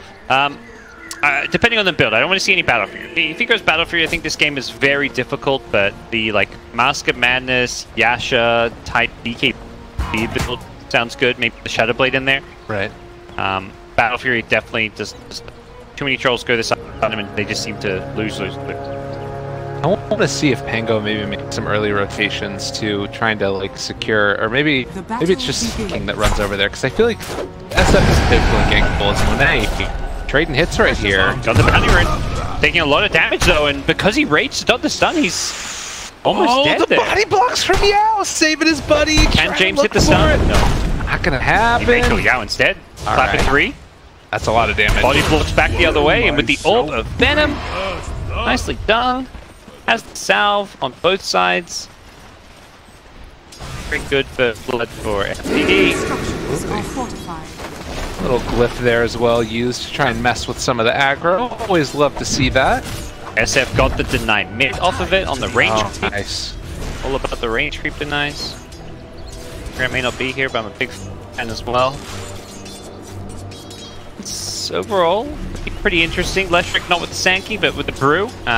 Should still be a fairly strong lane. SF DP mid. Once SF gets some levels, there is kill potential there with the triple raise combo. After down bottom is trying to pull waves for his offlaner. Pango, SK, very weak lane. Pango just a weak laner in general, and Troll, Warlock, both pretty damn good laners. They're actually going to lose the aggro from the creep wave. Well, that bit in hard work is for naught. At least for now. Trying to redraw the aggro, but he's not going to get that in time, so this is going to double wave it up. And Yeah, that kind of hurts. So. Sand King, meanwhile, like he is going to be moving for a very early gank here. Windlace early on. He's already messed with that quick wave bottom, so we'll see the double wave giving Pango experience and farm. So now he's like, okay, my top bottom's done. This is kind of like the old offlane where you're not really laning, you're just trying to mess with the equilibrium. They end up glyphing the wave and finding Love You, Love Me underneath the tower. He's hit by the raids, but he's in close now. And there's the second one. Where's the rotation? Second one. The death. But the level 2 raises now could be somewhat of a threat, but needs the mana to use them. Is doing very well in terms of last hit mid. All the time. This gives a lot of experience away to the Pango, though. Yeah, I mean, it's nice the troll could get down here. It doesn't look like he's getting too many underneath the tower. See, Warlock now go for some pulls to try and bring the way back to a better place for the troll. Top lane, meanwhile, whoa! Monet brought down James and Beyond, teaming up for that one. So, pick up all that mana together, but well worth it. Because they've got stick charges, mangoes. Lifesteal is not having a good time. Very Radiant favored laning stage so far. Whoa, Love You, Love Me. Down to very low HP. He is going to have to wait until that courier comes on out to bring this out. Still another swap, so to get close, but Salva's here. He's sealed back up. He should have an edge over Super until Super gets more reach himself. Well, again, the Warlock trying to stay somewhat out of experience range so that way the Troll can get what he needs. And let's shield crash over the top of some creeps. Getting what we can. Flame's still having a very nice time, already level 4. Well, another pull from Afu. Yeah, this is great. This is how you make things work. He's probably one of the few offlaners that just doesn't really duel it very well. He plays the offlane very different. Almost every other offlaner right now, but he relies on these pulls. Just makes up for his laning. Like these small little efficient plays coming out. Oh, this is nice. They're going to pull it back through so that way they can deny out a wave behind the tower instead. And likewise, Afu gets the full push back. It's ping. Often you'll see the support just take the wave at this point, but Flame's going to come back. Be the one actually getting the last hits, getting the denies. Mid lane, he talked about it. Bit of a tough time for the death. Bit a little behind. Yeah, it was worth before, but he did enough to bully the SF. It is now starting to a bit more even. Still need to be pretty careful here. This SF seem to get some boots that will have some serious kill potential. That's bad. It looks like Death.Forever has boot drops. Still struggling to get some farm here. That's a little bit gold to put in range drops early on when you like something like the boots. Just do a bit more. Level 5 SF triple raise is not gonna. Range drop is just not enough of that damage to really keep you alive. Cannot afford to be. That is for sure. It's off. Try and contest for these. Like the Pango will steal some away. Another creep wave, double creep wave pull. Like, yeah, having a good time. Out fighting the troll Warlock. You don't want to go anywhere near these two with very good laners. Troll, classic stats, great laning, scary moves. Don't want anything to do with that. Now you see is well he does it while winning bounty runes as well. Yeah, this is pretty nice. Precious bones. Quick play from Flame and a bit sloppy from FTD. They shouldn't be letting the troll get away with this. Pango get away. Yeah, sorry, Pango. Yeah. 5 minutes in, 2-0 so far, but again, pace of the game feels like it's somewhat favoring LFY, at least as far as Pango getting what he wants from the lane, still a little bit of a lead for SF. Top lane, pretty even, despite the kills that have happened. Both kills happen there. Coming mid is Afu. He's running into James on the Lesh, and this is like a kill. There's a lot of damage then as they find him with Spirit Siphon, and James in the pit as before he gets Roshan. Yeah, not in range for this going in. Out there. Meanwhile, bottom, in flame level 5, the troll also level 5. About to get rolling thunder up. Such a fast level 6 on an offlaner.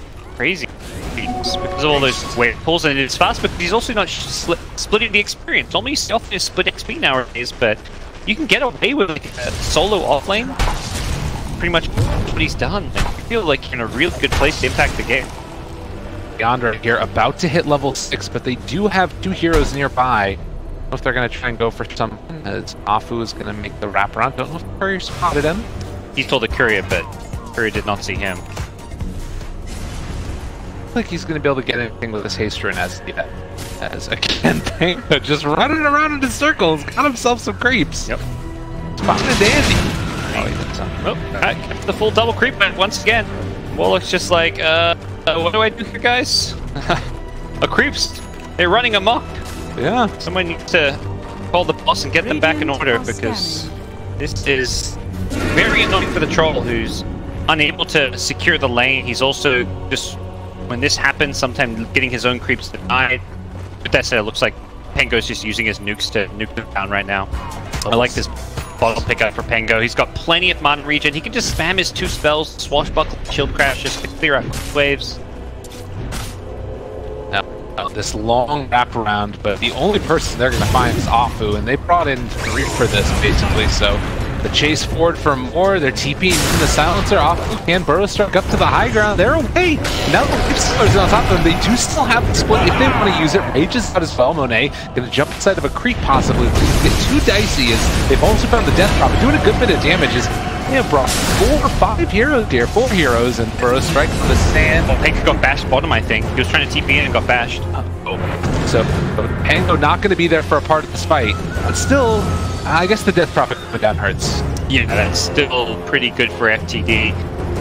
They managed to kind of get away. Like, the Sand King burrow strikes to the high ground, and I feel like at that point they should just be able to fully disengage and not get caught. But they went in on a Brewmaster who they just can't kill. Like, Brewmaster's not going to die. He's always going to get his ultimate off there, and it's a bit of a missed call from LFY to go for that kill.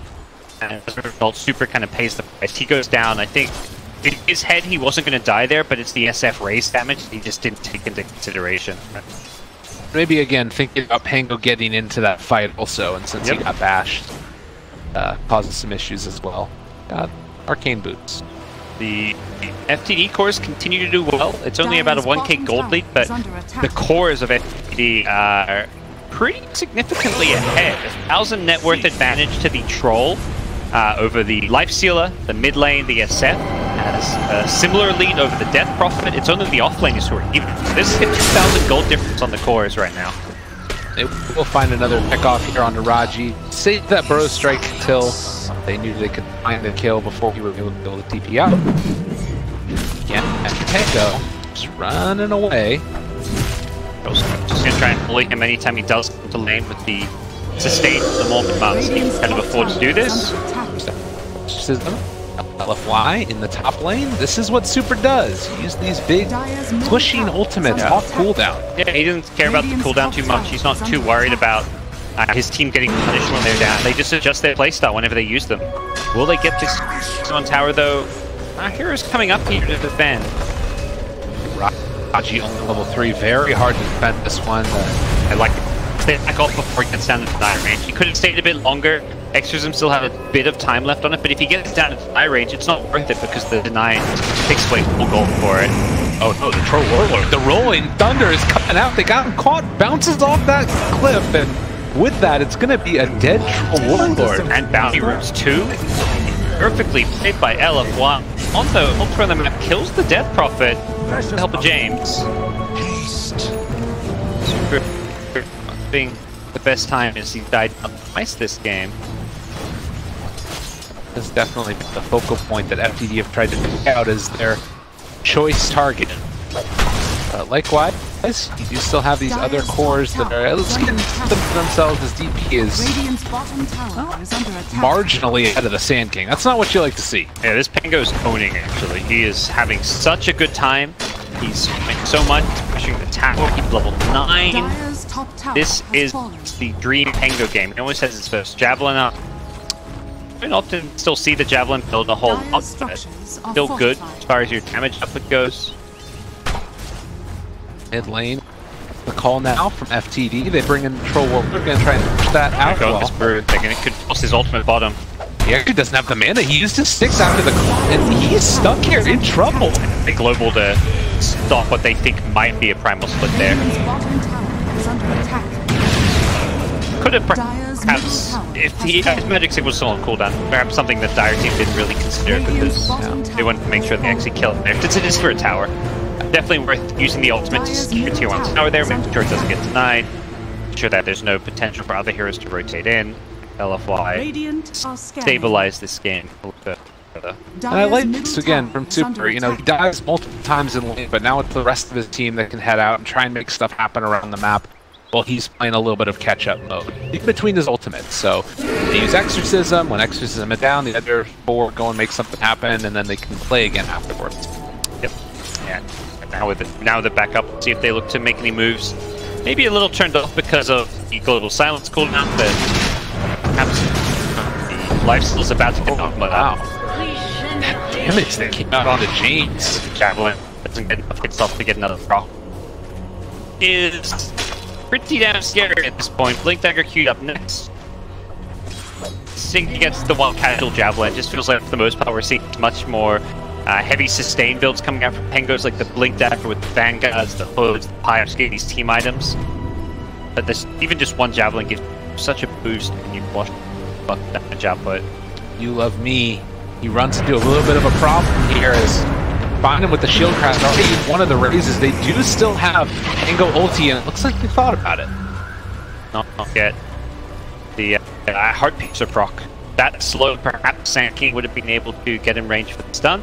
Not the case, and SF had jumps, who's able to boost himself away from the Sand King stun. Level 4 only on Sand King. Afu, 13 minutes, is really struggling here. I believe the experience tone went the way of Yao's Silencer, who is level 7. Definitely doesn't feel like it was eaten by Yao. By Afu, sorry. And get up to some more levels. Not really the epicenter he needs, just the higher levels in the burst, the extra pass range. You see here as well, though, that it's FTD that won't take advantage of this moment without a ton of levels on him to disrupt the fight. They do have a blink on through, which they're use now. Also do have split if they wanted to use it, but running into just that silencer, not the biggest pick off in the world. They also have Rock. They want to drop the Gak offering down. Yeah, they're going to get that pick off and then try and just take another fight or a tower. Another fight. Make their presence on this bottom lane. Ward is going to scout these TPs in, so Sand King, his presence is no one down here. No, about the lifestealer though, who's hiding behind the creep wave, and he can run in here if he wants to. They're going to see the second you see that second TP, you don't feel good about this. Global? Super? TP? Oh, just spray a global silence TP escape. 6-4, 14 minutes in.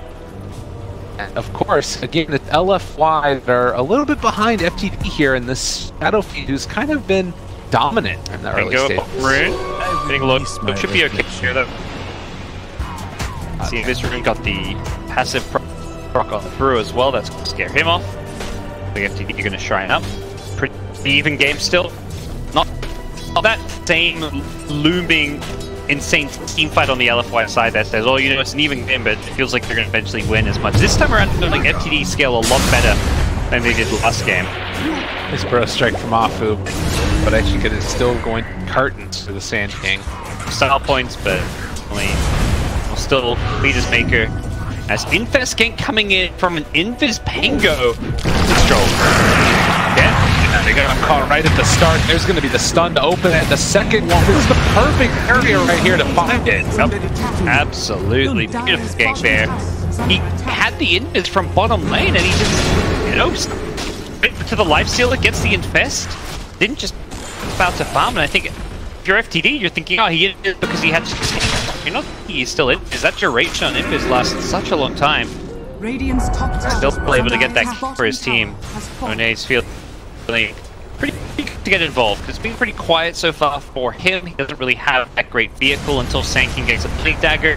Pengo's like pretty good, but not amazing. Dire's bottom tower is I guess at the end of the day, you're still looking at these couple of offs and maybe LFY making the right plays whenever they can, but it still is a very farmed Shadow Fiend and a very farmed Troll. If they get into these BKBs at a decent timing, it does feel like LFY are going to have problems. Yeah, and Dire's lineup doesn't deal amazingly well with BKBs. Both Pengo and Sanking are going to start to struggle to utilize their skills in fights. Got Exorcism, which is pretty good if your Death Prophet has survivability and good farm, but right now Death Prophet's pretty poor, so you can't really run in against BKBs with Exorcism because you're just going to get burst down either by Razed or by right-click damage control. Uh-oh, James is on. The dodge doesn't get hit by the shield crash as well, though, and misses. That probably would have killed him. The Javelin procs, seeing how many he got there. I think even just with one Javelin proc, that likely would have been damage. Still juke. But yeah, I kind of worry for this Death Prophet because once Troll SF have BKBs, he just feels like she's gonna melt in these fights without items. Like you need the Yules, some armor items as well. Shiva's Guard this game feels very needed because of all the physical damage. I still should be able to do okay though against these BKBs. The problem is, similar to the Death Prophet, he's going to need some armor as well. He's pretty squishy against the physical damage, and Troll is much a direct counter to him, particularly the physical damage build. They are going to move out now, and 4 heroes smoke together. They do have Hiak offering available, and they're going to run into this big group of them. They need to be so careful walking forward here, but they're going to be immediately. There's the jump forward. That's a global coming out, as well as the epicenter. It's on it too. If they can kill off this Shadow Fiend right at the start, he's in a ton of trouble. Does he die? Yes, indeed he do. As Roger is also going to go down here. That should have been better, but the global just interrupted it beautifully, and now chasing down for more Troll, and Lusher just need to run away. The infested side of the Hellbear Smasher chase as well, and Shield Crash gets the finish. Sanking gets back to safety through the bars. Like they're just cleaning up here. Monet's another rage. He doesn't have his outlet on Monet. Not needed. They've got the Rolling Thunder. Is Pengo going to help clean up? Great start to the fight. The Sanking Silencer duo. And when we talked about a lot of these Silencer partners in the last pick, but they already have one with their first pick. Just having a Sanking, if he gets a 2-hero bar strike, silence, that's a guaranteed epicenter coming out. And SF doesn't have his BKB yet. That's where that smoke was very risky. I think they were just hoping for a pick-off, perhaps the Life Sealer, because even if they find him, they can stop his Rage TP with a rock. But finding multiple heroes was not good for them when they don't have BKB yet. He did not hit a spell that entire time there, because the global just, obviously completely destroys them. And I think we were anticipating that, they just weren't going to go for any type of fight. Now they find Rajing, and they're going to look for more as well afterwards, but it's like they will take the Warlock off happily. Yep. And the ultimate down, can't you just keep pushing for more here? 2 on tower, possibly Brewmaster Split is on cooldown as well. Flame Pengo. By Yule Scepter stun. Should be okay. Oh, very scary. There's going to be the all and TP. How many times have you seen it? Yeah, it was close to the end. The SF raids, but does manage to escape. And yeah, they're going to push down this bottom lane, but it doesn't look like they should be able to get any towers or anything. Death Prophet out of mana. Instead, we're going to see Zilla taking over Black Dragon. Get farm going. He's thinking about Radiance this game. I mean, he has the Death queued up, but he wants something, right? Oh no, he's got 2.5k gold. I feel like he is. This is one of those games where it's kind of borderline, which is better. I feel like a lot of games, it's pretty obvious what build you want to go for. This one, the Radiance is good against the Troll, but against the SF and against the BKBs, the Desolator feels a lot better. The main thing with the Desolator build is you're well and truly a glass cannon. Like you're gonna, if you go into a bad fight, even with a rage, you're gonna die so fast. Until you get like AC, you just have no armor. Whereas with the Radiance build, you have like this item that also has defensive capabilities. And you can hop in Ancient Black Dragon and just run around the map. Yep. I think they can deal with the Ancient pretty well since it's got the right click of SF Troll, but it's gonna be at least for the mid-game, a pretty strong way to play around with the Radiance. There's the BKB coming out right now for the Shadow Fiend, and he's gonna go straight into Butterfly afterwards. All in. Right-click damage, just going for this range build where he doesn't want to get too close and personal with either Death Prophet or Lifestealer. Fly sounds just fine this game. Crazy how well Afu has been able to come back in this game. Like, normally think about him doing a lot with a decent amount of farm, but this one, I mean, he was level 2 how late into the game, and you know, just pulling creep waves for his offlaner. He's had a hell of a game. Suddenly he's almost par with these other 4 and 3 positions in the game, halfway to his 4 stuff. Where to next for the two teams? Feels like LFY haven't gotten ultra value out of their exorcism like they normally do. They haven't been as proactive putting down towers like they are in a lot of these games. Death Prophet now with Solar Crest, so has extra little bit of evasion. Gonna be pretty nice against the S-Troll viewer. I feel like FTD after that one flub fighter sort of waiting for those BKBs. Do him online for the SF. I don't know if you want to get into this though. It looks like this brew is already dead. But with him going down, the global to follow, they do still have that BKB on SF. They're waiting to the side with Warlock. They can try and take this fight. I think with the Bruce down, this doesn't feel good. Exorcism can be cast from Super. He's the guy you gotta burst. Now look to go in though. He has his Yule Scepter ready. Monet being chased out as well, and like, running away. They should be okay. They have a DD rune here as well. About turning. Burrow Strike. Blink. Help your teammates get out of there. Don't try and force the fight. They took the DD, so let's make Roche a little bit harder. But FTD still going to try and force this Roche. With Global Silence down, they feel confident they can do this, and they're potentially right in thinking so. Rolling Thunder is even still in cooldown. Not much longer. Monet walking forward, starting to get him. They have the silence immediately. Drop it down so quickly. He's done. Scott like shredded apart. I feel like that she shouldn't die that fast, but the physical damage with the T rune, I think a hard pisser also caught him. That must have been it. A little bit of luck and a little bit of skill. Shadow Fiend gets the root. He's going to take out his vengeance on these ancients, and now they're in a position where they're potentially going to lose Roche. But they 2-bump back on the match. He's going to try and get into here, but he doesn't have his TP, which right now is almost up, so he can't get out there in time. Love you, drop in low. Can he get out of there? As they manage to get the Aegis and get away. Yeah, just getting away here, losing the Asanking would be fantastic, as Flame was in the Rolling Thunder, so didn't really take any damage from the SF Requiem. SF Requiem's only really kills a Sanking with his ultimate, and the BKB usage. Alright. Exorcism is down though. Can they push this? Possibly. A tier tower you take, of course. It's going to be a nice little bit of boosting gold. But LFY may want to still defend this one. Life still on the front lines with Armlet. Deso did commit for the Deso build into the AC, and he's going to have this AC incredibly fast. He's got this like small period where he can dish out a lot of damage, but it's very squishy. But once he gets AC, it's get a lot easier for him in these fights. And not as afraid of these BKB right-click damage deals on the Radiant side. And I don't know if LFY just knew that the TP was down on Brewmaster. Felt like it was a little bit of a bluff, trying to get them to go out of the Roche pit with that BKB, or bottom rather. Again, LFY 4,000 worth lead after being behind for a little while. Yeah, they're kind of outplaying FTD, I feel, this game in a lot of ways. Just picking their fights better, having these really clutch plays from Afu on the Sand King. The one really nice initiation where he had the Global Silence to back him up, whereas FTD just trying to rush things a bit too much. They're not playing around their BKBs very well. The Brewmaster getting blown out there before using Split is kind of a prime example of how LFY are just playing these fights better, because they're using their spells in kind of ideal ways and shutting down FTD's ability to make plays. Well, as mentioned earlier, there's just going to be a jump forward and a dead Warlock. It does feel like taking this Brewmaster that early in the trap, first pick overall, has been punished quite heavily. The silences that came out there onto him, it just, I mean, he's having such a hard time getting his ulti off. And a lot of faith in Beyond's Brew. The hero can always work even against these silences with a BKB build, but it just takes that a little bit longer to get the BKB up.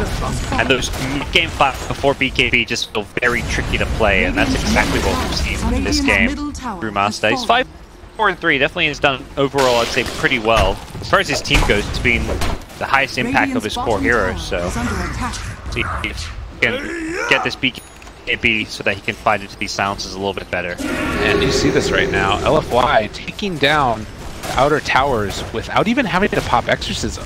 Yeah. And they still have Aegis. And though, that sounds a little bit trickier, even with the Aegis on hand. Yeah, they're backing off. Feels like they should just keep on farming a little bit longer. This first Roshan never really feels like the game breaker where, oh, we've got Aegis, you know, we've taken the tier 2 tower, let's go high ground. It's just in this place where 25 to 30 minutes in the game, you're just not often strong enough to break high ground because the defenders have such a big advantage. He just blinked into this too. They find him immediately and he is going to drop. They waited for super silence. I like that. After he didn't rush things. Now James gets caught out. The Yule Scepter there from Pango, and they've caught James as well. This is completely falling apart for the dream. Their dreams of TI8 might be in the dust if they cannot pull it together soon. Yeah, the Flames being very impressive on Pango. I love the item build, going back to the Blink Dagger, the Yules, and the mech now as well. Roll just trying to get away. Does look like he's going to be able to escape. Has a Blink Dagger bought. Jump on top of these heroes right at the start of a fight. This is just why this just feels like every troll game might be seeing, even without Battle Fury build. He went this build that I prefer to see, but he's just been a 0 impact. He's 0-2-1. His hero damage is probably like 3,000 or 4,000 right now. He picked creeps, he's farmed well, he's up there, equal net worth. Pengo, Lifestealer, Death Prophet, under his SF, who's his teammate. A hero with 12k net worth should be able to do more. Should be able to guaranteed like get kills, make plays. All this troll has done is like push some towers, which is something. That's something like any carry can do these days, and you're not offering any kill potential. You're just not scary in these fights, and that to me is where I just feel like troll is no longer a really very viable carry in this current meta. It doesn't have a good enough toolkit. And even the Roche pit fight, like even the Roche trying to sneak it and get it really quickly, it wasn't that quick. That's the other issue that it comes up there as well, is that you can't secure the team fight around Roche even if you can take Roche quickly. Yeah, he's kind of a slightly better version of Ursa still, where he's got this really like unique ability to take Roshan and even solo Roche, but he just doesn't offer enough. Oh no! They find him immediately. Quick jump in, done, and that was without any vision there at all. Yeah, instead of popping a BKB and still dying right away, that feels even worse for him. FTD are just crumbling right now. And on the other side, LFY playing things cool, calm, and collected, very safe. 9 to 16, pushing out the lanes. If they want to, they can try and go for another push up here on high ground. They don't have anything to be worried about really at all. What's the team fight? Yeah, they're just popping Exorcism, then going to right away, perhaps waiting for their next creep wave. Back is there. Flame almost ready to be on there on the Brewmaster. That would have been really annoying for he got scattered because he would not have been able to TP back. You're going to use this Exorcism. They feel like it's just not a good time to go high ground. It's this first Aegis where don't get enough out of it, it expires, and now you're like, well, we don't have Aegis, do we really want to commit to a high ground push? How do we like let our opponents get back into this game and lose this game? And it does feel like the easiest way that happens is by a failed high ground push. So better safe than sorry, say LFY, who will back off, farm their next couple of items, and wait for cheese on a Death Prophet. One of the heroes that uses cheese very well, and these Death Prophet items with second Roach is kind of, that's when they're ready to go high ground. You push out the creep wave here, the mid lane, and roofed up in the middle is the rest of LFY preparing to defend. They need to be a little bit careful. Pango's not with them, but quick fingers there from Afu. Pango's almost in his next item, a Maelstrom. He's about to hit level 20. Give him another talent to play around. Very impressive, the Pango performance we've seen from this guy. I have never seen him play it before, but looks very, very solid. Like buys a gem for the team. Like, I feel like too many teams make their 5 options buy these gems, and yeah, Silencer could theoretically find enough money for it, but Pengo has plenty more money to spare, and will make sure that they can get this map control. I know this next Roche is going to be their kind of key timing, so they want to set up for it, which is going to involve getting down good vision and denying the enemy from having any vision around that area. They don't care if FTD have some super defensive wards around their base, but don't give them vision around Roche. You and me were having a conversation with Brian the other day about sort of the way that sometimes teams will sack somebody and then let them catch up later by making plays. It feels like that was Super this game, who, you know, was struggling like crazy early on in the game against the SF, and now you see him, he's still not at the top, but he's got what he needs. He's got his plate mail, got his duels, got to be happy. Yeah, has those armor items. I kind of forgot about the solar crits, which is always fantastic, a bit more cost-effective than the Jiva Sky, which is a bigger item to farm, so feeling very, very hard to deal with. And now that he's got the plate mail, he's got even more armor to play around. Comes out from Silencer. They are here, is what he says. Is off. Ooh, spots out one, and well, the Force Staff works aggressively. Love You Love Me walking forward. The BKB is out. Nexus is there as well as they drop the rock. It's That's only a wasted rock, though. It's disengaged. It did pop his BKB though. As did SF. Both teams kind of using BKBs here, and definitely LFY gonna feel a little bit stronger right now, but not much time left on Exorcism. That's Ingo moving forward as well. They try and find the Troll Warlord. They do spot him out now. Burrow Strike. He's away from the rest of the team. It's hard to get in here and try and defend this guy as they're still chasing him down. He pops his BKB, starts to run. This team is Super has been isolated, but there's going to be the global that comes out immediately. And I mean, Burrow Strike with the epicenter catches out two. They're in some trouble. Can they run these heroes down? The ball of death goes forward, and Inflame takes them down. Double kill for Monet. They just baited out those BKBs so damn well. LFY just absolute precision with the way they kited the BKBs, forced FTD to kind of split up. They go on the troll, they know he gets the BKB just to get, and once all those BKBs are used, they just re-engage with the global silence. You don't have any way out of it, it guarantees XK gets a 50% off, and that was even with Death Prophet kind of using the exorcism not in the team fight, it didn't matter. Yeah. Well, and now you see as well, we've still got 20 seconds or so until the BKBs are back off cooldown from the rest of the Radiant. But force that forward again, able to make that play, and that forces the troll position. Afu! Give this man a chance. Yeah. These four stops have been fantastic to watch. First on the SF to force his BKB at the start of that last fight, and now here to get another kill on a troll. Troll buyback feels awful if he has to use it to defend. He will do it, but that's going to ruin his economy. He needs to get kills to make this worthwhile. Oh, Monet, mad as hell, just turning around onto this. They're trying to take down this DP. Can't you get the Eagle Scepter off the 4-step again? It came up cool. Afu uses defensively, aggressively. It doesn't matter. So they try and run away from this. Are they even going to lose the hero? Oh, it doesn't look like it right now. And Super get away though. Chase, it's coming. There's the turnaround. The BKB is there after the fact, but the Eagle Scepter is already down. Yeah, I don't think Troll wants to fight. He's got no BKB. Same for the SF. They could perhaps turn and fight. No Rolling Thunder for a little while, so I don't really feel fully confident enough to do so. And Sankey's not here. That's their key lockdown to disable. God. It's crazy. He jumped in the Blink shield crash. Yeah, Flame always wants to run. He's ready to go. May not have his ultimate, but he wants to fight. Again, even when this is happening, the sort of cherry on top that would naturally be nice would be that FTD would be pushing out lane, but Afu's there to deal with it. Yep.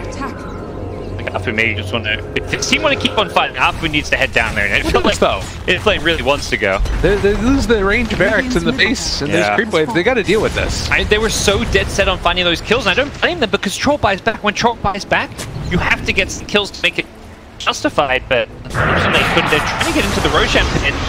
No bash coming out from onto the troll. And the 4-step away, and now the ball, again, it's chasing them. And a little bit up the mark there. Goes up to the high ground. Still going forward after the Troll Warlord as they try and run away. The Warlock Golem on to 3 is follow-up going to be there, though. The rage immediately comes out. And also here in the Exorcism off on the side.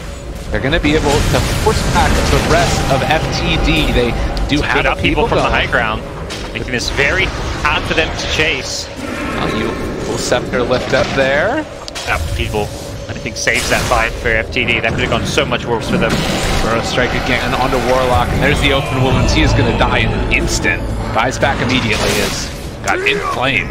Chase forward, they've got the Bruce Spit of cooldown yet again, an Elephant now trying to run away. Silence epicenter combo though. They can turn this back around if they want, waiting for their moment. They need to be so careful. The BKBs are up cooldown as well. They're waiting for SF to, like, and Troll to use their BKBs. They don't want to go in until those have been committed. Jump forward, there's going to be the blink immediately there. They catch the silencer, four-step global off, trying to run away now. He manages to escape another one of the four-step plays. Apu catches himself in troll, so he comes the Thunder a little bit off the mark. Requiem comes as well, trying to take down Super, and here comes the stun yet again. They find themselves one. Can he blink over to the side and find the Troll Warlord as well?